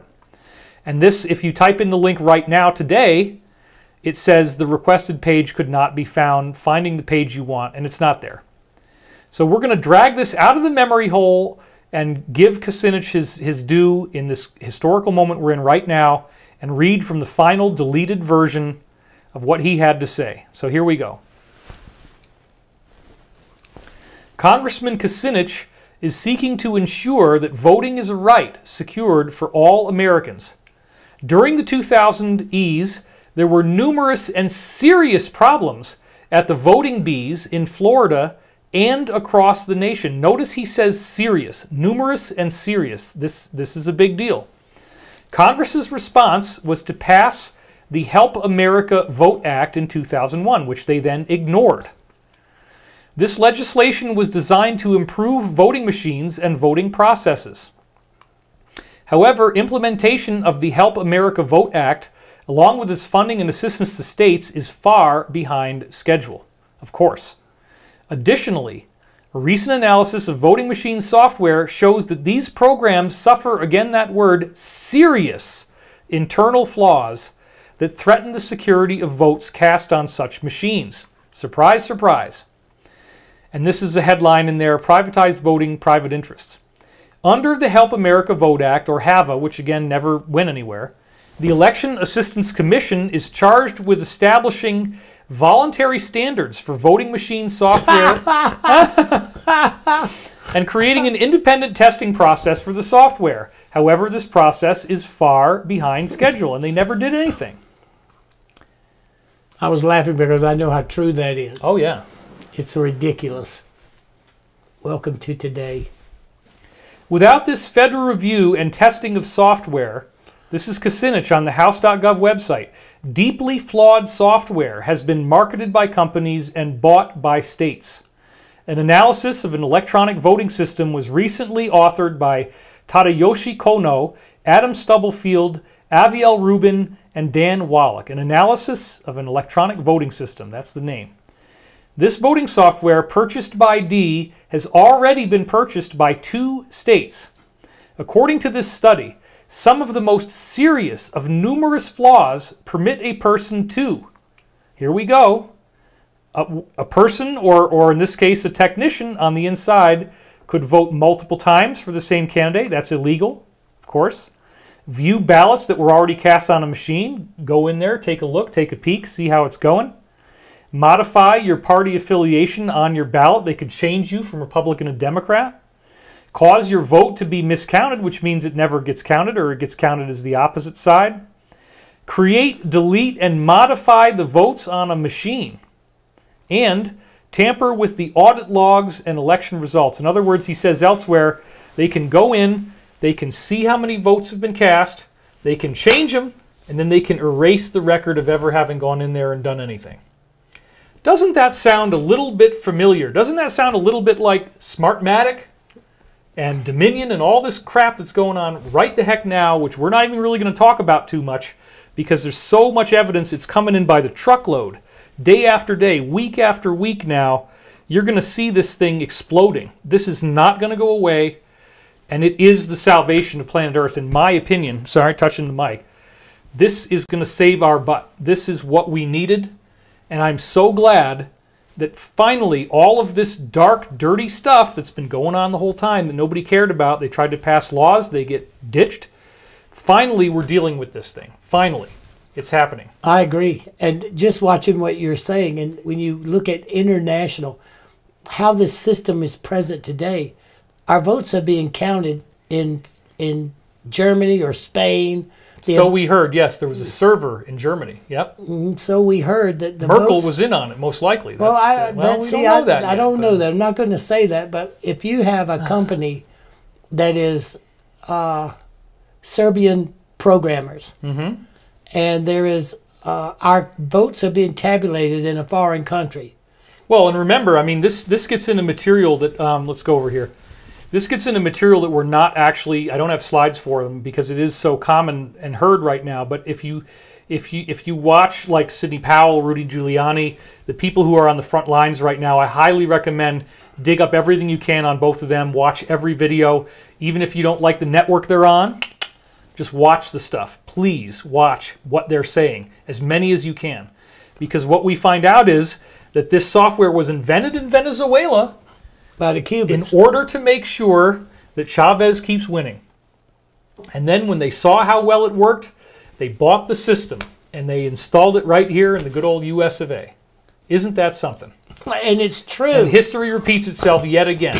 Because the Chavez system worked better than anything else. It was so easy. The same way. way. So manipulable. Just like Shoup. Just like Nelson did. Yeah, with Shoup. Okay, you got it. And it's the same. But history repeats itself, folks. We are not falling for it. This is the point that, like you said before, people are not standing up. But I believe that people are standing up. Now they are. Yeah, I mean, in the past they didn't. They didn't. This is a long-term cancer that we finally have to cut out and remove. All right, back to the slides. So again, some of the most serious of numerous flaws. He's not even describing all of them. There's so many. But you can view, you can modify, you can, miscount, you can tamper with the audit. Nobody's going to know what you did. They found 328 security holes. And as a result of this study, this is very significant, folks, the state of Maryland stopped buying the machines. They actually put it on hold. And then later, an independent review confirmed the previous findings. This is actually true, legally provable fact. It counted 328 different security weaknesses in the system. And the conclusion of this secondary independent review was, quote, the system as implemented in policy, procedure, and technology is at high risk of compromise. Obviously. Welcome to today. The state of Ohio selected D as one of 4 possible vendors for computerized voting machines. But in August 2003, the company's partisan conflicts of interest prompted public suspicion that the voting machine manufacturer was partisan. This is when it all starts to erupt, August 2003. Partisan conflicts of interest. In August 2003, after returning from President Bush's Crawford, Texas ranch, the chief executive of D wrote a fundraising letter to his own people that he was trying to get money from, where he stated that his company, D, was committed to helping Ohio deliver its electoral votes to the president next year. Was he high or drunk? No, he's just full of himself. I mean, my God. The arrogance that they operate with, the just unwavering arrogance, knowing that nothing's going to happen to them. Right, and they'll sell you your governorship for $250,000. You want to buy your votes? They'll sell them to you, buddy. Yes, how much you want for these votes? Okay, here we go. Back to the slide. Not only have the above memos demonstrated company knowledge of software flaws, but D specifically instructs their employees to misrepresent these flaws under questioning, according to their own election support guide published on October 21st, 2002. This manual is provided to the individuals who work directly with voting machines and systems on Election Day. According to the election support guide, V recounts may yield different B totals instead of improved accuracy. They may yield different totals. Look at this. This is in the manual now. He's quoting from it. And this is again on the House.gov website from Dennis Kucinich, Congressman. Ideally, right? A recount might yield exactly the same results as the initial count. However, in the case of AccuVote operating system ballots, this is qualified by the following considerations. These considerations become increasingly relevant over larger quantities of ballots. Number 1, and they're making all these excuses, right? Poorly cut ballots may not necessarily give identical results upon repeat counts. Wink, wink, right? That's the hanging Chad thing. Number 2, AccuVote OS units with slightly skewed sensors may not necessarily give identical results upon repeated counting.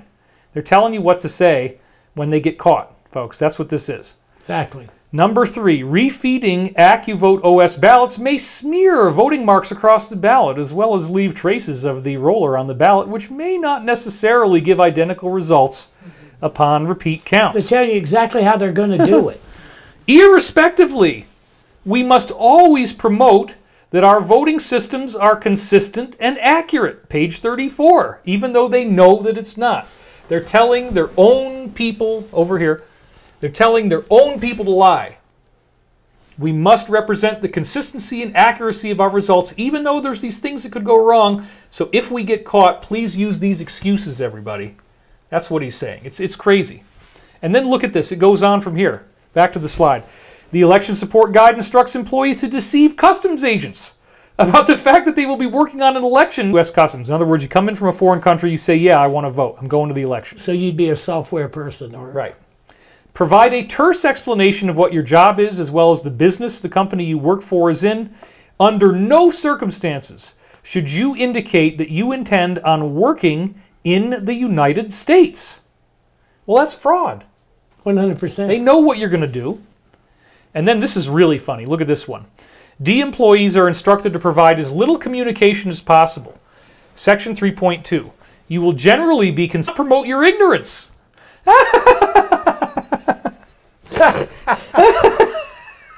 That is hilarious.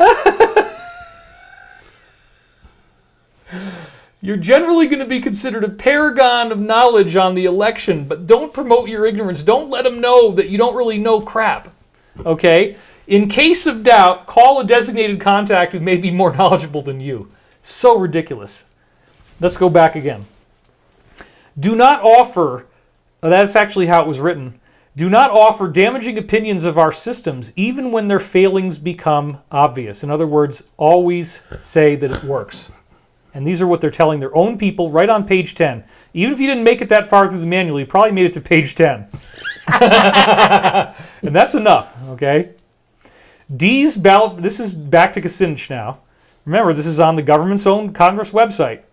D's ballot processing components are not completely accurate, but employees are instructed to say that they are, or blame ballot printing or workers for the problem, right? The printing is the problem. Do not promote the fact that the AccuVote OS is anything but absolutely accurate in this case. In case you encounter numerous undefined marks, indicate that ballot printing is at fault.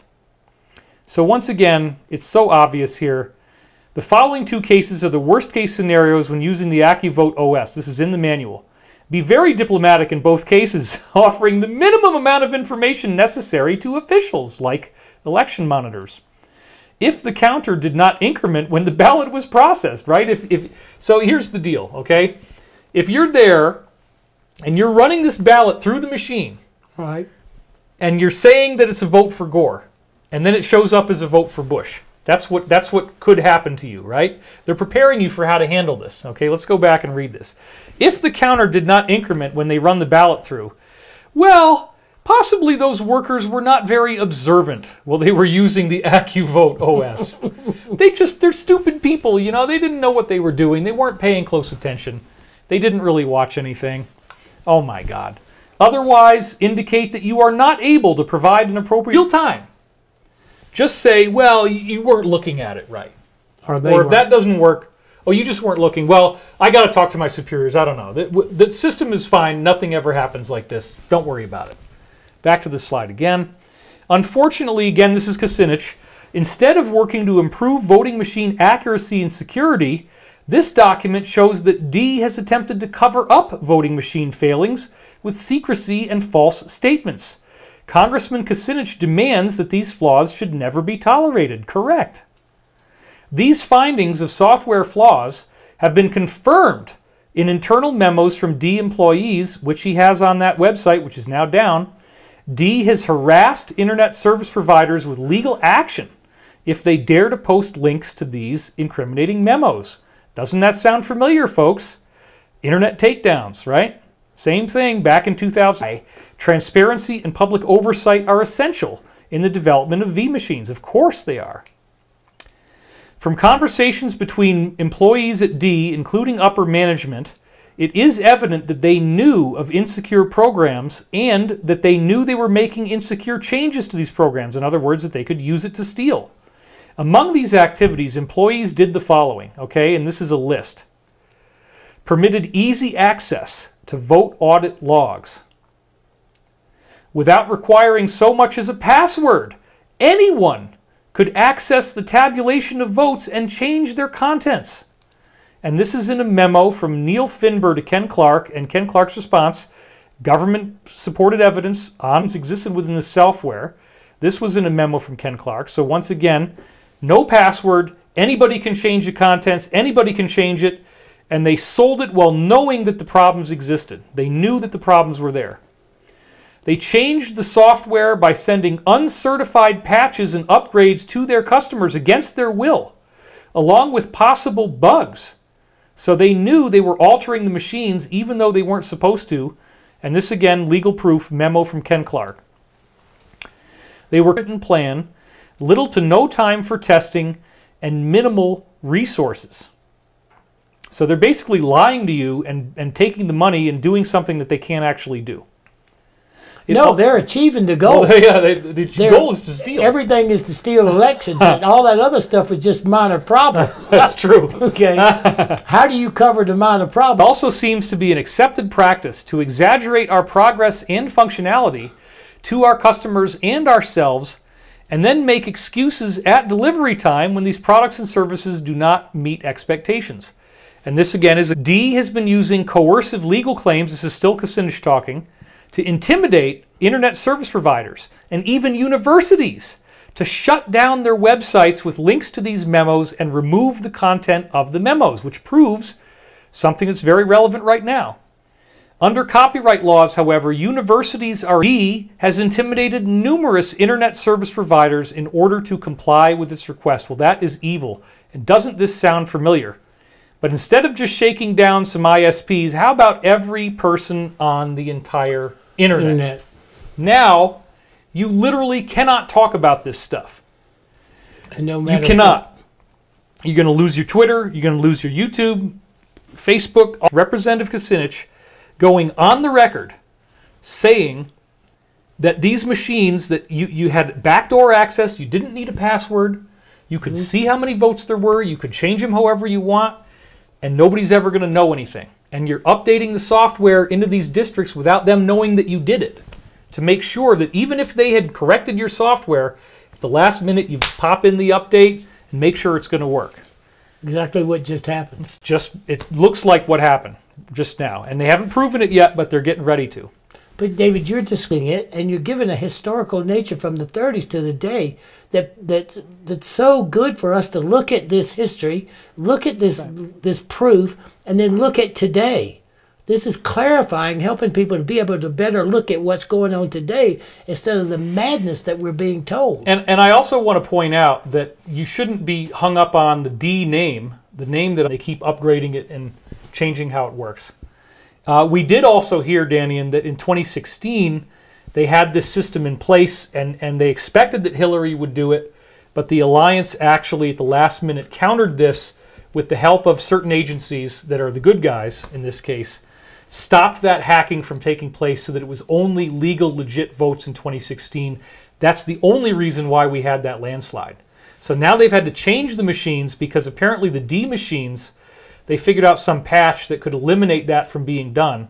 Matter voted for Hillary in 2016. She has an excellent chance of winning.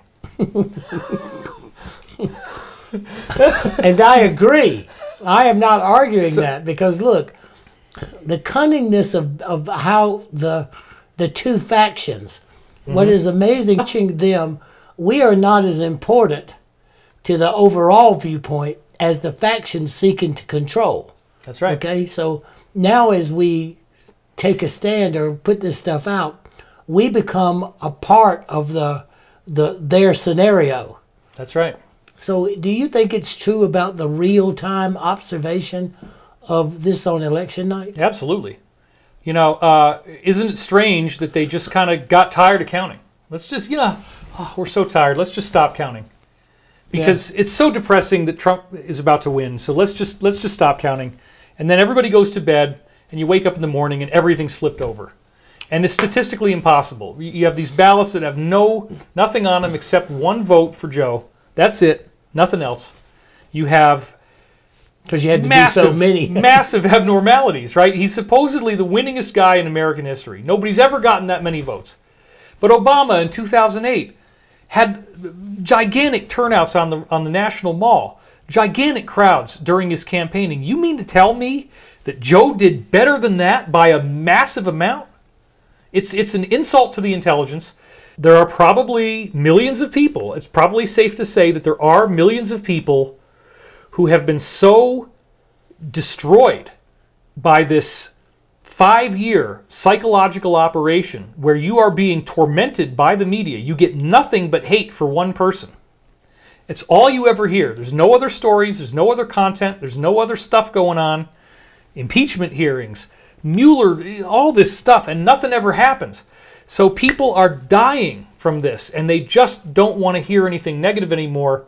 And I've heard people articulate this to me where they say, I want that man out of the White House. But you got to remember, You do not tap out in the middle of a fist fight with a psychopath. You don't just let them beat you up. You have to fight back. You cannot surrender. And so when this kind of stuff is happening, what's in store for us if it actually is stolen? What's in store for us if all this got overturned? Very, very disruptive, negative things. You and I were talking about this the other night, and we're going to go right on the edge, but we're not going to go too far. When we were talking, do more content on this later if it becomes safe enough. They're going to bundle the VACC, you know what it is, the shot that you're going to get. They want to bundle that with your welfare and with your SNAP benefits and with your Social Security and with your Medicare and Medicaid and SSI. It's Joe's people saying that. That's what they're saying. That's what they're saying. That's very, very disturbing because it's already the case in California. If you have a kid, it's mandatory that you give them that. You do not want to take these. You do not want this shot. When we've talked about this in our previous shows, and you actually had that in the boxes of knowledge.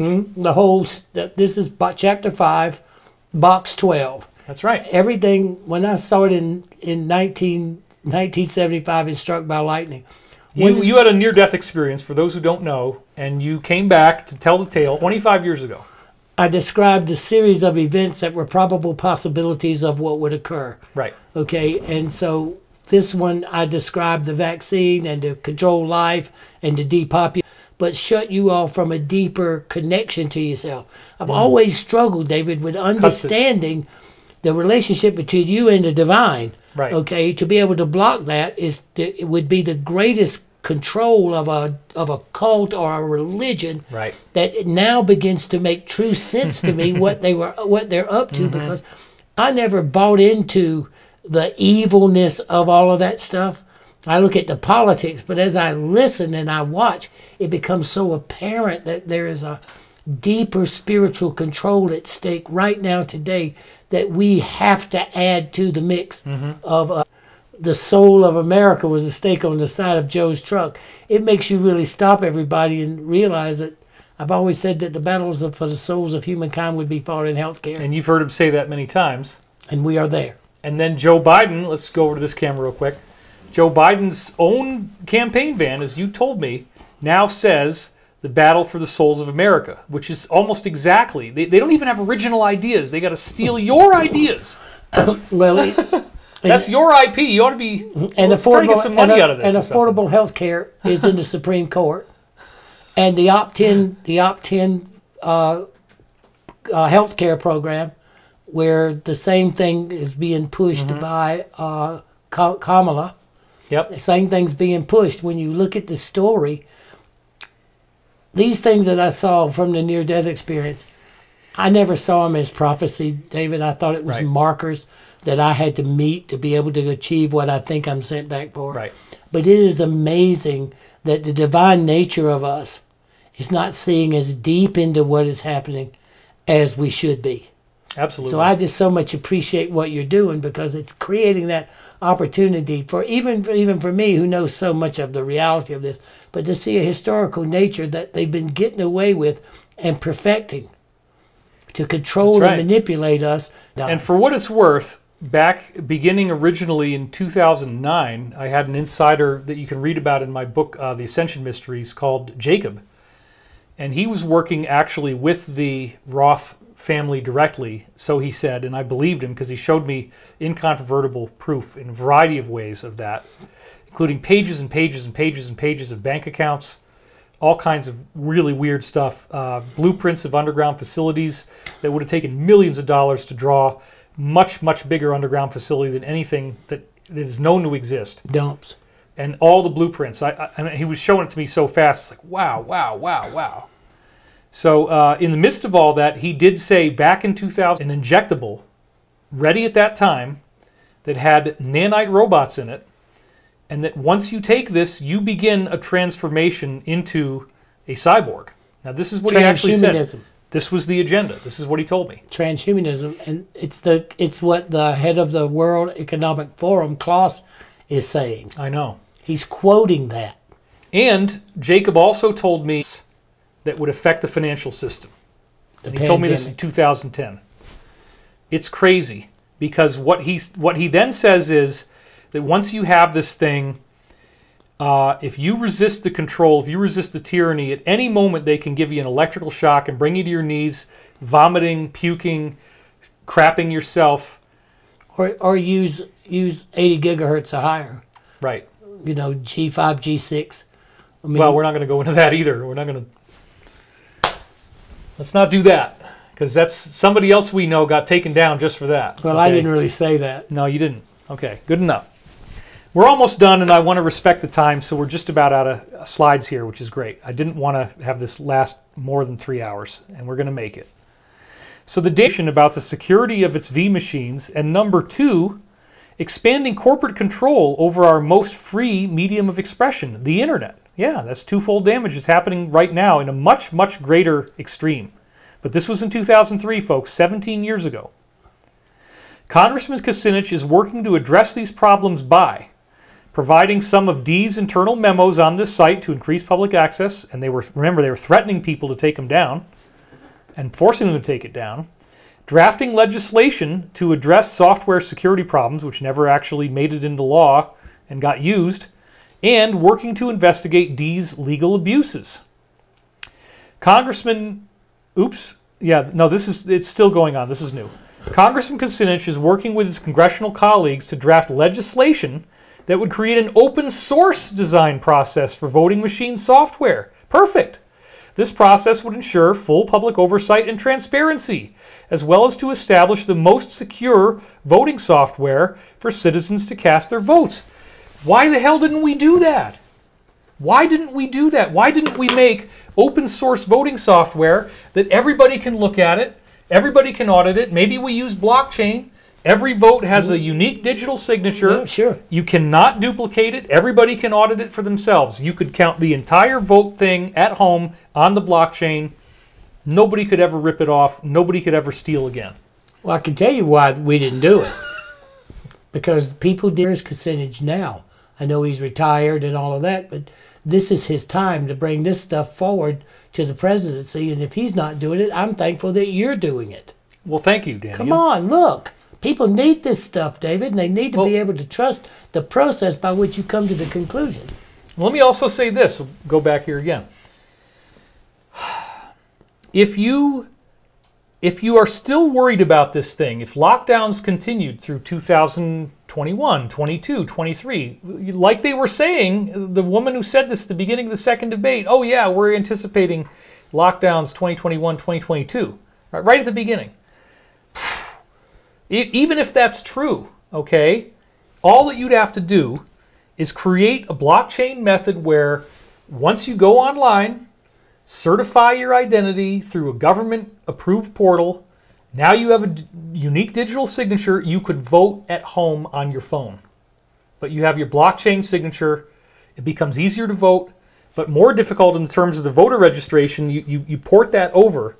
But the point is, if you actually did it with blockchain, every American citizen is counted. Every American citizen only has one vote. And you can screw with software if it's not done right, but if you use this kind of technology, it's totally foolproof, or it should be totally foolproof, because everybody can audit the blockchain. Consistently. So thank you for saying that, Danny, and I appreciate that. Oh, but come on, you're creating an opportunity for people to get real. So last few slides here. Under the DMCA, Digital Millennium Copyright Act, ISPs, Internet Service Providers, can be asked to remove inappropriately posted copywritten material. But D, among others, this is still Kucinich, has abused this provision in order to stifle free speech. They've gotten really good at it, too. Oh, yeah. Now they're really good at it. For example, they've sent cease and desist letters demanding the removal of mere hyperlinks to these incriminating memos. But no court has ever ruled that hyperlinks to documents on other sites would actually violate copyright law. Also, D sent similar letters to Swarthmore College. They're shaking down a little university. Come on, that's so sad. Investigate these abuses. And here is the letter where he did that. Okay, they link to it in the document. And it says right there, November 21st, 2003, I write to you regarding a growing list of abuses under the DMCA Act, notice, and take down procedures that marginalize the fair use doctrine and seek to expand copyright beyond the scope that Congress and the judicial branch have established. The most recent and aggressive examples concern a subject at the core of our democracy, electronic V machines. It is my hope that the dual importance of both jurisdictional issues, election reform, and the DMCA will merit an investigation by the Judiciary Committee. And of course, nothing ever happened. Now, this is another really interesting thing. I dug out some links from the memory hole, going to old stuff on Rense.com, finding those links that worked then and now they don't, and then digging them out of archive.org. That's what I did, folks, to get these links. So this is how it was heating up in November 2003. California actually banned this company based upon the evidence. So check this out. This is Wired News. California halts e-vote certification. November 3rd, it says uncertified software may have been installed on electronic voting machines used in one California county. According to the Secretary of State's office in California, this is a big deal. They changed the software, like Kucinich said. Mark Carell, Assistant Secretary of State for Policy and Planning, told attendees Thursday at a panel on V systems that California was halting the certification process for any new voting machines manufactured by D. The reason, Carell said, was that his office had recently received, quote-unquote, disconcerting information, probably from Kucinich, that D may have installed uncertified software on its touchscreen machines used in one county. He did not say which county was involved. However, Secretary of State spokesperson Douglas Stone later told Wired News that the county in question is Alameda. So there you go. California blocked them because of this stealing in place. And then D itself, this link is still active today. You can go look it up. It's still there. Backs off of their legal challenges. So right here, you can read that. It's still out there. They finally stopped harassing universities and individuals and giving them legal threats if they linked to these memos that are incriminating that Kucinich linked to. They actually backed off from political pressure. But then, just days later, less than 2 weeks later, they tried to steal from Maryland. Look at this. This is another one I had to dig out of the memory hole. Email stolen from D is a call to gouge Maryland. Annapolis, December 15, 2003. An email found in a collection of files stolen from D, their internal database, recommends charging Maryland out the yin-yang if the state requires D to add paper printouts to the $73 million voting system they purchased. $73 million. And they didn't want to give them a paper copy. A paper copy. The email from Ken, dated January 3rd, 2003, discusses a Baltimore Sun article about a University of Maryland study of the D system. Quote, there is an important point that seems to be missed by all these articles. They already bought the system. At this point, they are just closing the barn door. Let's just hope that as a company, we are smart enough to charge out the yin if they try to change the rules now and legislate voter receipts. Ken later... Isn't that crazy? But Ken later clarifies that he meant out the yin-yang, adding any after-sale changes should be prohibitively expensive. The email has been cited by advocates of voter-verified receipts who say estimates of the cost of adding printers, as much as $20 million statewide, have been bloated, to say the least. So there you go. I mean, and then there's one more. Wait, there's more. And I dug this one out of the memory hole. D hires convicted felons as their election supervisor, people. Isn't that fun? Here it is, Mercury News, local news. I'm going to zoom in on the middle now, okay? So you can see it clearly. Critics say convicted felons worked for EV companies. Oh my God, December 17th. San Francisco, a manufacturer of EV machines, has employed at least 5 convicted felons as managers. Well, right, because you want somebody who's going to go along with what you're doing. strong arm, too. According to critics demanding more stringent background checks for people responsible for V software. Voter advocate Bev Harris, that's blackboxvoting.com, you're going to see her in a minute. She was the one that was doing all this stuff back in the day. Voter advocate Bev Harris alleged Tuesday that managers of a subsidiary of D, one of the country's largest voting equipment vendors, included a cocaine trafficker, a man who conducted fraudulent stock transactions, and a programmer jailed for falsifying computer records. The programmer, Jeffrey Dean, wrote and maintained proprietary code used to count hundreds of thousands of votes. As Senior Vice President of Global Election Systems Incorporated, D purchased GES in January 2002. So he was the Senior Vice President, and he was a programmer who was jailed for falsifying computer records. And then he was the one who wrote the code to count hundreds of thousands of votes. And oops, one more thing. According to a public court document released before this company hired him, Dean served time in a Washington correctional facility for stealing money and tampering with computer files in a scheme that involved a high degree of sophistication and planning. Hackers.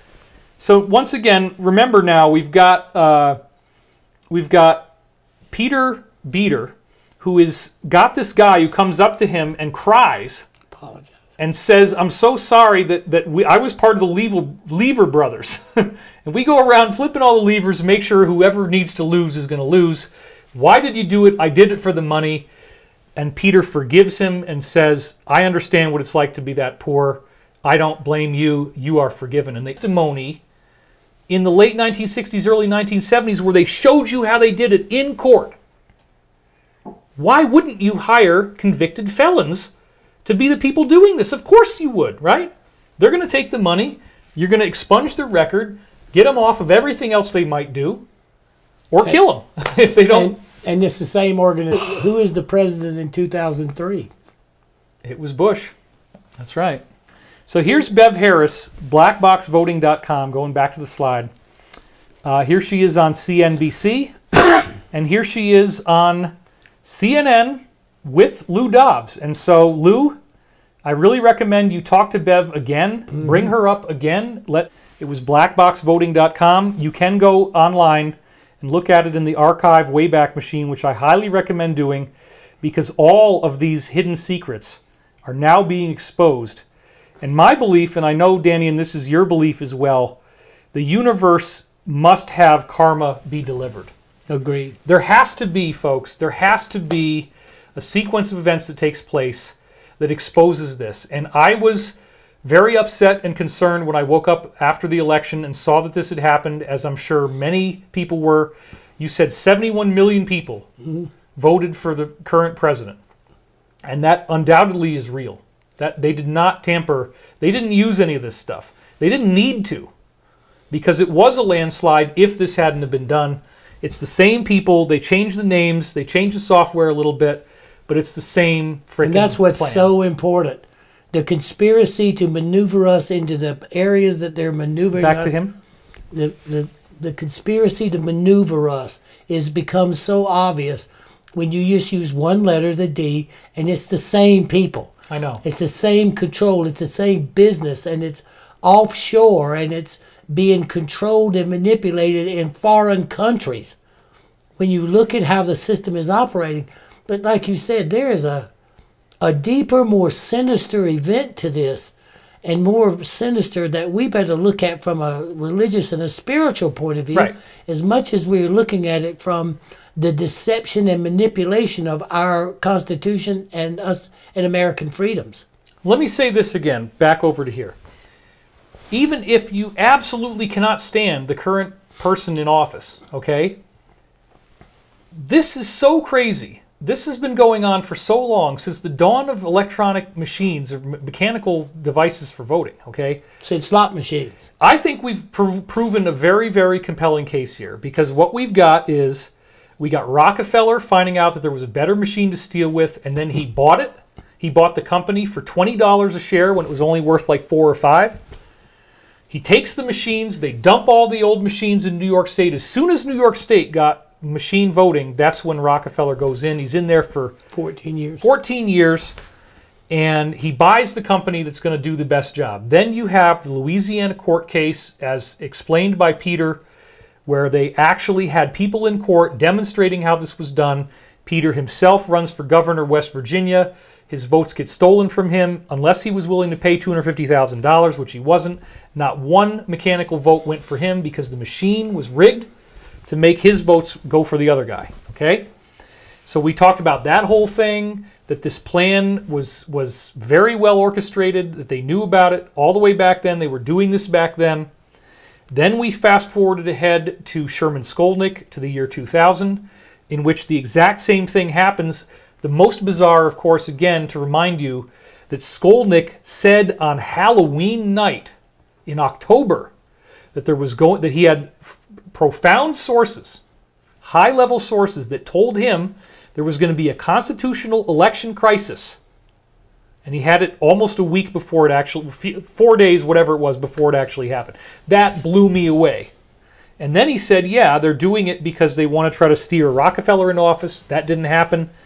But that they were trying to do that. They were trying to do that. I was alive then. I was there. I mean, I was trying to put that back together in my mind, David, because I couldn't figure out why Rockefeller was being played so importantly in the Senate. But now it makes sense to me. But I do not know how, if they had to have a tiebreaker and it became an insurrection between the two, then that was the put Gore out and put Rockefeller in to keep the same consortium in place as the Bush dynasty positioned itself. Yeah. I mean, the Bushes basically outsmarted the Rockefellers, in my opinion. And the Rockefellers were not tactical enough to have figured out how this could be done. But what we see over and over again, it is so ludicrous to think that these elections get that close, that it's this tiny, tiny, tiny little thing.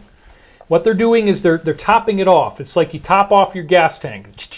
Get the last little bit. I want to get to $25 exactly. Now it's $75, right? 75. Top it off. So they just top off the votes. They just get just enough. And they duplicated the 1876 script. It's the same state. It happens in Florida. It's the same dispute where one guy wins the popular vote and one guy wins the electoral vote. And then they republished the book on February 15th, 2000, just to give you the big middle finger and say, yep, this is what we're going to do, folks. Look at 1984. Look at Animal Farm. Look at Atlas Shrugs. But when you said that, David, it made me go back and look at books that they would have to tell us.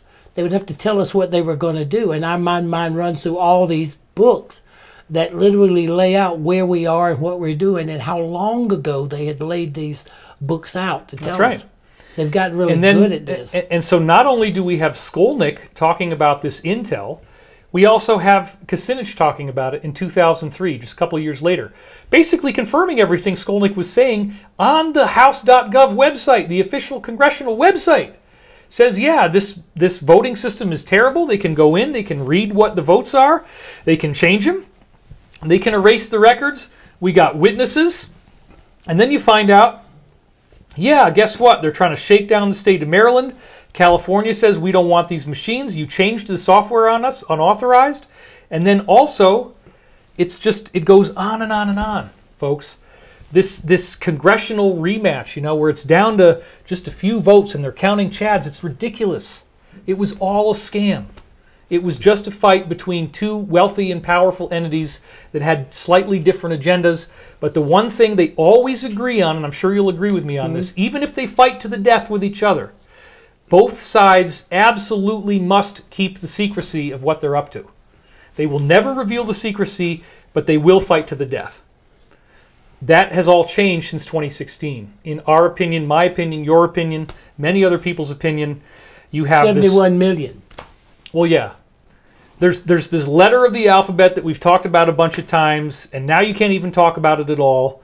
But they just said recently, nothing can stop what is coming is actually NCSWIC, which is the national whatever, I forget the name, but it's basically an election certification organization, and that's under CISA. And just this week, they fired CISA, which is supposed to be overseeing how elections work. And they said, nothing can stop what is coming is not just an acronym. So there's something big vectoring in, and I will give you guys a little bit of a briefing. I can't say too much right now, but I will tell you that the people in the alliance are literally doing jumping jacks with excitement over the seizure of this server from Germany. They say it is much, much bigger than we realize. This thing has got legs like you can't imagine, and the cabal should be very, very, very concerned. Therefore, in all seriousness, and I'm going to say this to you with absolute seriousness right now, I believe that what we are about to head into, folks, is the most dangerous moment in American history that we've ever had. The capacity for these people to try to do something else, to try to steer it back, is practically limitless. So I do recommend that you just have simple provisions. You have some rice, you have some beans, You have several 5-gallon jugs of stored water, because we have been getting over and over again that you might not be able to leave the house. Serious crazy stuff could start to happen, and you might not be able to leave the house for as long as 4 to 6 months. Okay? And that has been leaked, so I'm not the first one to say that. I'm not getting in trouble saying that, okay? But this whole thing could go from being something that we're talking about to something that becomes very, very kinetic. Something that could even involve another big country, the main rival, siding with the DS and big tech. That rival could actually begin doing actual kinetic warfare. This could all happen. So please, I don't want to put any fear porn into the show. And that's why we're going to end again with a small meditation. Try to keep it to around 3 hours. Yeah, people need to stay really calm. But I don't want you to panic, but I do want you to be prepared. I agree. Because anything can happen. Power grid could go down. Wars could start. 7 different cities that have mass stuff going on at the same time. I'm not even going to say the second word. You know what mass means. Mass S's. Anything. I mean, we don't even know what they got. What is their last card that they could play? There could be something. The Alliance is trying to prepare for all this. But folks, please, even if you don't believe me, just have some stuff on hand. Because we don't really know. And depending on the intelligence people, what they're saying, I see utter terror. I listened to what they're saying, and the thing that got me this afternoon was Barack. When Barack said to keep one shred of dignity, you need to concede right now, President Trump. It's ridiculous. This is an ex-president. This is an ex-president who knows the law. Who knows the law, and he knows what December the 8th is. That is the deciding point of what happens. He knows this. Okay? And for him to come on and say that, that only shows me utter terror, David. Yep. And you look at Brennan. Or Brennan when he said... I thought he was going to cry. I thought he was going to cry on national television. I'm sorry, but I thought he was going to cry. The president must be removed right now. Yeah, I mean... Even before the election results are done. I mean... Just get rid of him. He's got to, because we're going to get caught and joke and bury it. Oh my God. It's amazing. It's amazing for we to find ourselves where we are. But you know what?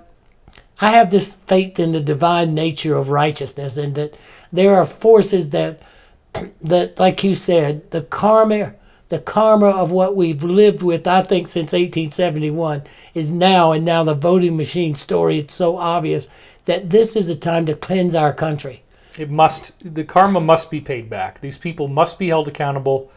And I am so grateful that, like, in a kind of a meta-analysis way, that all of these different things are coming out at the same time. Everything's happening all at once. The Luciferian stuff, the voting now, that we've gone through the whole history of that.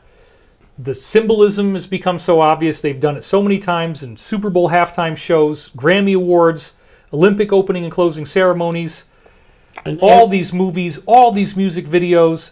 And you hear this crappy music playing in the restaurant. You go back and you watch the video, and it's crazy satanic.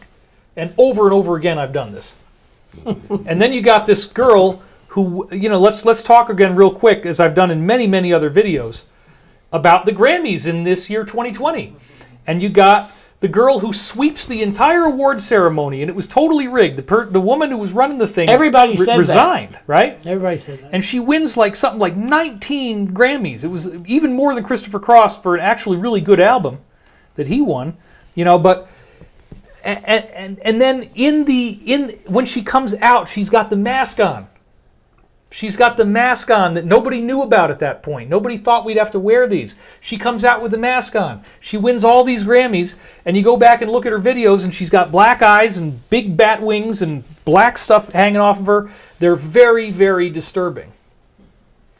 So it just shows that all the celebrities are attacking the present administration. Everybody who can put pressure on, this is the way, it works a certain way. It has worked this way since the inception of the Constitution. The day that is decided has been in written history historically. So we'll see. Right there is what everybody needs to prepare for with what you're saying. Yep. Don't be dumb enough to get caught with your hands in your pockets. Do not. You never know. In this frenetic nature about how the internet works, what you can do, what we're seeing on the surface could be nothing like what's really happening if you listen to Snowden and you listen to Assange. And I would just say that, you know, the most important things would be like rice, beans, canned sardines, canned tuna, canned soup, water. You know, get your toilet paper, get your Kleenex tissue, whatever else kind of stuff you want, because there could be disruptions in the supply of goods and services. There could be anything. We have no idea. I mean, like, they are going down, and they know it. And that's why all the headlines on Drudge and everything, they're not even talking about Joe anymore. They're only talking about the CV thing, the thing that's spreading, right? And they keep saying, oh, there's so many cases, and now we got to do this again. Now we got to do this again. Folks, you can believe what you want, but the evidence doesn't look good. It doesn't look good. Now, I don't advocate violence at all, and I never have. And we never would do that here. All I'm saying is, when the POTUS lost, did any of his people do anything? Not a thing. Okay, you got to remember that, because what they're also going to try to do is blame all of it on his people. They're going to say it's all because of the letter of the alphabet, and it's all because of they support this guy. No, that's not what it is. And you got to be smart enough to think through this. So we are going to get our freedom. My dreams are very confident about this. And this is what needs to happen. It's a spiritual imprimatur. It must be moved forward. I agree. And I believe ultimately the reason for this is that we live in a spiritual universe. And so you asked me to throw this one in, so we're going to do it. Back to the slides. The DNA experiments that we already have prove that we are part of a living, conscious universe. The universe is alive. Remember this, everybody. And this is Dr. Luc Montagnier, who incidentally, being, you know, the guy who actually invented, he actually was the one to sequence HIV. That's what he got his Nobel Prize for. A Nobel Prize winning scientist, Nobel Prize for sequencing HIV. And when he looked at the new one, he said it's definitely artificial. And that all came out in that movie with Dr. Judy that was massively, massively censored. Okay, so he confirmed that it's built off of the HIV. I know that. I know what HIV looks like. Okay. And still all the same players, the same way. When you go back 20 years, it's the same players. It's not anybody new, That's right. everybody. They make these things and they do these things. So one of his most fascinating experiments, the one that I love the most, is seen here. And this is where, on the left, you see where there's a test tube there. That's what they are. And then it's inside a can, and the test tubes have a wire wrapped around them. It says generator 7 hertz at the top. That's electrostatic current that's in the Schumann resonance, the basic electromagnetic frequency of Earth, right? 7.2 hertz. So you just zap it with Earth's frequency. On the left-hand side, you've got a test tube that has trace amounts of DNA in it. And then on the right side, you have empty tubes with nothing in it but distilled water. And yet you sit there and you cook it for 18 hours with 7 hertz of energy, just like the Earth does, and the water develops spontaneous DNA. That is what is the greatest thing, David, that divine nature can keep recreating life. No matter what they try to control, no matter what they try to manipulate, what we have to sit comfortably with is there is a divine force that will create life and to generate life. There is a divine force greater than all this BS that men are creating that's operating, and it's so reinforced all the way down to this virus, so reinforced by this piece of information. That's right. So we got one more slide here, which is just to show some of the things of how this works. So they have different methods how they study these things. So transduction, transferring molecular information into water using an electromagnetic field. They don't know how this works, but that's what they're calling it, right? Yeah. So you can see signal generator, DNA, and aqueous solution with no DNA in it. You zap it for 18 hours and you get DNA, right? So then number 2, PCR. It says usually PCR, it's just a type of, it's called polymerase chain reaction. PCR tests require the presence of DNA to be copied, but in these experiments, it's assumed that the DNA may work as that the transduction solution may work as a DNA template itself, because you have no DNA in it, but then you test for DNA. So they call this gel electrophoresis, number 3, separating DNA fragments created through PCR by size and comparing them to the DNA used at the first stage. This test shows whether the DNA of your desired size was created, but again, They did this with no DNA already there. So it's not the gel electrophoresis test shows DNA when there's not supposed. So it's not replicated artificially. That's It right. is new generation of life. See, when you look at how they replicate RNA, use RNA to replicate a certain genetic system or strain, okay? What this is saying is this is new. This is life coming no matter what you try to do. There is a life-giving force that's coming always. And that reinforces in all of us that from a religious and spiritual belief system, that simple experiment proves to us that there is the karmic revelation, that Right. force will show itself, and it's doing it now. The basic laws of quantum physics itself have life built into them. Water creates life with no outside input. It just happens. So life is a quantum blueprint, a quantum signature, and because you are intelligent and you would ultimately be made by DNA, your DNA must also be capable of electromagnetic transduction, which means your entire consciousness that makes your brain, which is what we think DNA is doing, exists outside of the DNA molecule. I agree. And that is proven when people like Dannion have their near-death experience, and we have these many studies that have shown everybody who has an NDE has the same basic, depending on who you talk to, 10 or 11 stages to the experience. Mm-hmm. And so tell us a little bit about the reality that all these different near-death experiences are seeing, and how that, just a brief summary of what they see when you go into the afterlife. Well, you see a separation of dimension. You release from your body. No one ever really dies. The whole concept of death, the thing that's driving all of this, David, is the fear of death, or the fear of you killing somebody. Right. Which is the ultimate trap, because death only has religious parameters until the near-death experience came into the game. Once the near-death experience came into the game, a whole nother viewpoint of reality has to be controlled and manipulated, but so diverse because of cardiopulmonary resuscitation that you can't escape. You can't get away from the fact that people see there's a life after this one.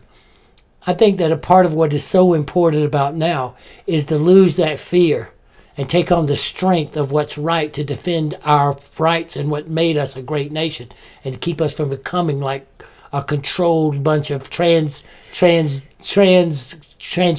beings.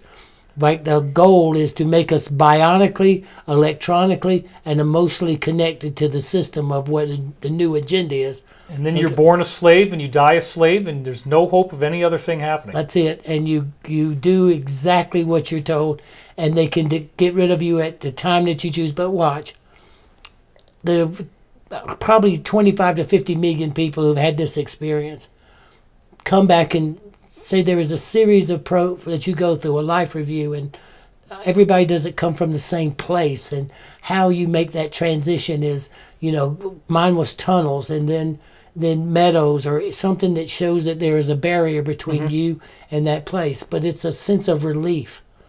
There's no, that whole hellish story. What about hell? Yeah, I remember I told that story. Yeah.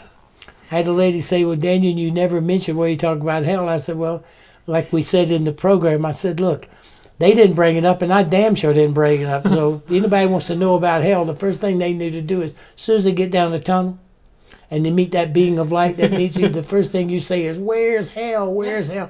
I'm sure somebody will help you, but I was not going to bring it up if they wouldn't bring it up, because I can promise you, if anybody should have gone to hell, it's me, everybody. If I didn't go, you don't even have a chance at going to hell. So once you start eliminating, David, those fear-based life events, that fear of death, to eliminate, a spiritual being knows they cannot die.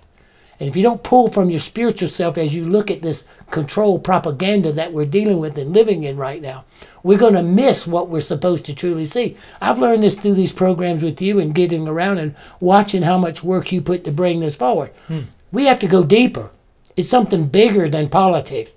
It's something bigger than who we like or don't like. It's a deeper spiritual event that's occurring that we better pay attention to.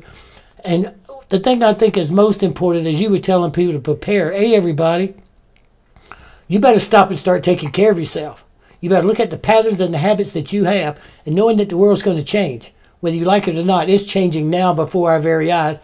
What we can control about ourselves and what we can control about our health care, that's what we better be doing. So I'm asking you, Stay calm, but start taking better care of yourself and start paying attention to the deeper spiritual implications of what you see. Well, let's do that. I want to keep it to about 3 hours, and we're a little bit over now, but we're going to cut it off quick. So we'll do a short global meditation, because this is the secret. This is the ascension process. That's my last slide. We actually made it through all my slides. All right, so here we go, folks. I'd like you to take a nice deep breath and place both feet flat on the floor. I'll do it too. This is just going to be a short one. So let's really go for it, because we're not going to go 20 minutes. It's only going to be like 5. As you breathe more and more deeply, you notice yourself becoming ever increasingly relaxed. Feeling a light, fluffy, wonderful vibrational energy moving through your body. Relaxing any areas that might have tension, as if a warm, liquid, living light is coursing through you so gently now. Relaxing and melting away all the tension in every part of your body. So if there's any part of your body where you still feel tension, just let it all go. Breathe it out. Becoming so much more relaxed, so much more deeply in tune with the true core of your being. Following the path of your breathing down the winding way through the forest of the mind, going deeper and deeper into the true core of relaxation, of bliss. That natural inspiration that flows almost like a romantic energy that just comes to you effortlessly as you breathe more and more. Feeling so perfectly comfortable in your body, perfectly comfortable in your chair or on the floor, wherever you may be. Relaxing so deeply. Going even more into pure awareness. The awareness that the universe itself is made of. The only thing that really exists. The consciousness that is in quantum physics itself. Making beautiful crystals in the water. According to Dr. Masaru Emoto, making DNA appear in test tubes of distilled water. According to Dr. Luc Montagnier. Romance that same energy that could change your DNA. Romance that energy right now. Breathe it in. Ingest light. Ingest peace. Ingest total relaxation. And you become even more and more deeply relaxed. As you envision this world being healed, envision a true and fair electoral system where each vote is accurately and legally counted, where all of these abuses of the past are erased away with open source technology available to all that cannot be manipulated. Open source. Everyone can look. Everyone can audit for themselves, do their own recount. And there's no question about the validity of the results. Bringing forth Congressman Dennis Kucinich's dream, getting that act actually passed, getting true voice of the people represented in free, fair, honest elections. And on a much greater level, we co-create a peaceful planet, a planet of love, a planet of light, a planet of hope, a planet of freedom, a planet in which everyone has a voice. Everyone's voice deserves to be heard. Corruption has been exposed and rooted out, even at the most massive levels. International conspiracies dissolved. Corporate cover-ups exposed. Frauds eliminated. Truth revealed. Feel the confidence, feel the power, feel the love that is coming in as indictments are unsealed, as true criminality is revealed. As the scope of what there is to know begins to unfold and carry us through a comprehensive restructuring of planet Earth itself, revealing hidden technologies, anti-gravity, free energy, faster than light travel, amazing medical devices that are technological in nature and can nearly eliminate sickness and ill health. Solving the world's problems, cleaning up our garbage, making this planet a true paradise, a peaceful, blissful, higher dimensional, ascended reality. Gaining access to forbidden technology, exploring the universe, and meeting our long-lost brothers and sisters. Those who have gone before, those who have always been here, the ancient extraterrestrials, who built the stone monuments of such massive size, blocks of stone impossible to lift with any conventional crane, and yet they were effortlessly put together. What if these people exist outside of time? What if time travel is one of the basic technologies they have and were using when they built those pyramids? Did they already know what was going to happen now? Did they already know that the exposure of negativity would be worldwide and incontrovertible? Did they already know that this would be a springboard to the so-called Golden Age? In the now, we breathe in and we co-create that Golden Age, that ascension, that transformed planet, that transformed, loving, peaceful, corruption-free reality. It is yours if you but stretch forth your hand and accept it for what it is. And so it is. We certify that this is the voting that matters. This is the election we vote with our prayers and our meditations. And we know that we are heard. We know that these higher beings must listen to us. And we hereby humbly ask the higher forces, whatever we think of as the Creator and its emissaries, we humbly beseech you here and now, please help us. Please help us create peace in this transition. Please minimize the damage, and please maximize the truth and the exposure. We humbly ask you, we pray to you, please let us have a peaceful planet. Let us be seen and heard and not be suppressed with these electronic methods and these illegal campaigns that take our voice and rob it from us.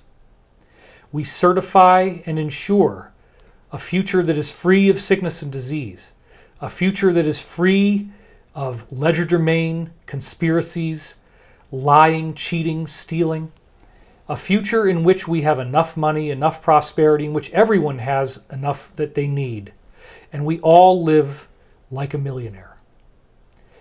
We certify this, we say this in prayer, and we say it with the combined strength of our numbers, live and in real time. We hereby decree it is so, it is done, it is accomplished, and so it is. And now, come on back to the room.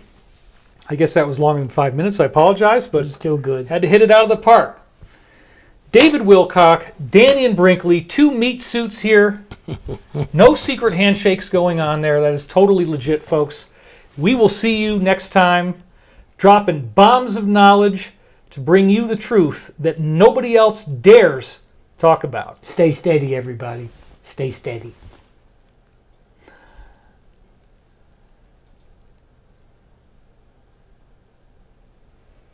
It says the stream is finished. All right. We did it. All right. And it was great. So, Dabo is the same as the case. Yeah, I mean, that was the perfect way Isn't to that do amazing? it. Was the perfect way to do it, though, David. By using D, people are going to catch on. I was going to try to say it, but I couldn't find a way to say it. Right. You know, without messing up Dabo. Well, and what does dominion mean? It means you control everything. Yeah. So they gotta tell you what they're doing, you know. Dominion over the But I don't think anybody expected me to have all this data. I mean, No, this is a great. I'm going to give it. I was giving it to you. That's why I was in a panic trying to get it all done. I'm sorry about the way I reacted when You it came in, didn't- but I was right at the end. I don't even, David. I don't even notice any of that. Yeah. You know, I watch. Look, when All I right, get it's to Tahoe see time. when I get to see the end product, I don't care if you yelling and breaking shit. I don't care what you do, Yeah, I don't make David. no difference. You bringing home the bacon now, son. And Ellis, thank As you. long as you buy them shrimps. Yeah, thank you for being magnificent, Ellis. Ellis, you did a wonderful job. For me. I'm sure you were smacking down haters left and right. Oh yeah, I was. Oh no, I I was don't. doing all of it. So that's I why did I was all of monitoring it. tally lights to make sure we put on the right because camera. I was, yes.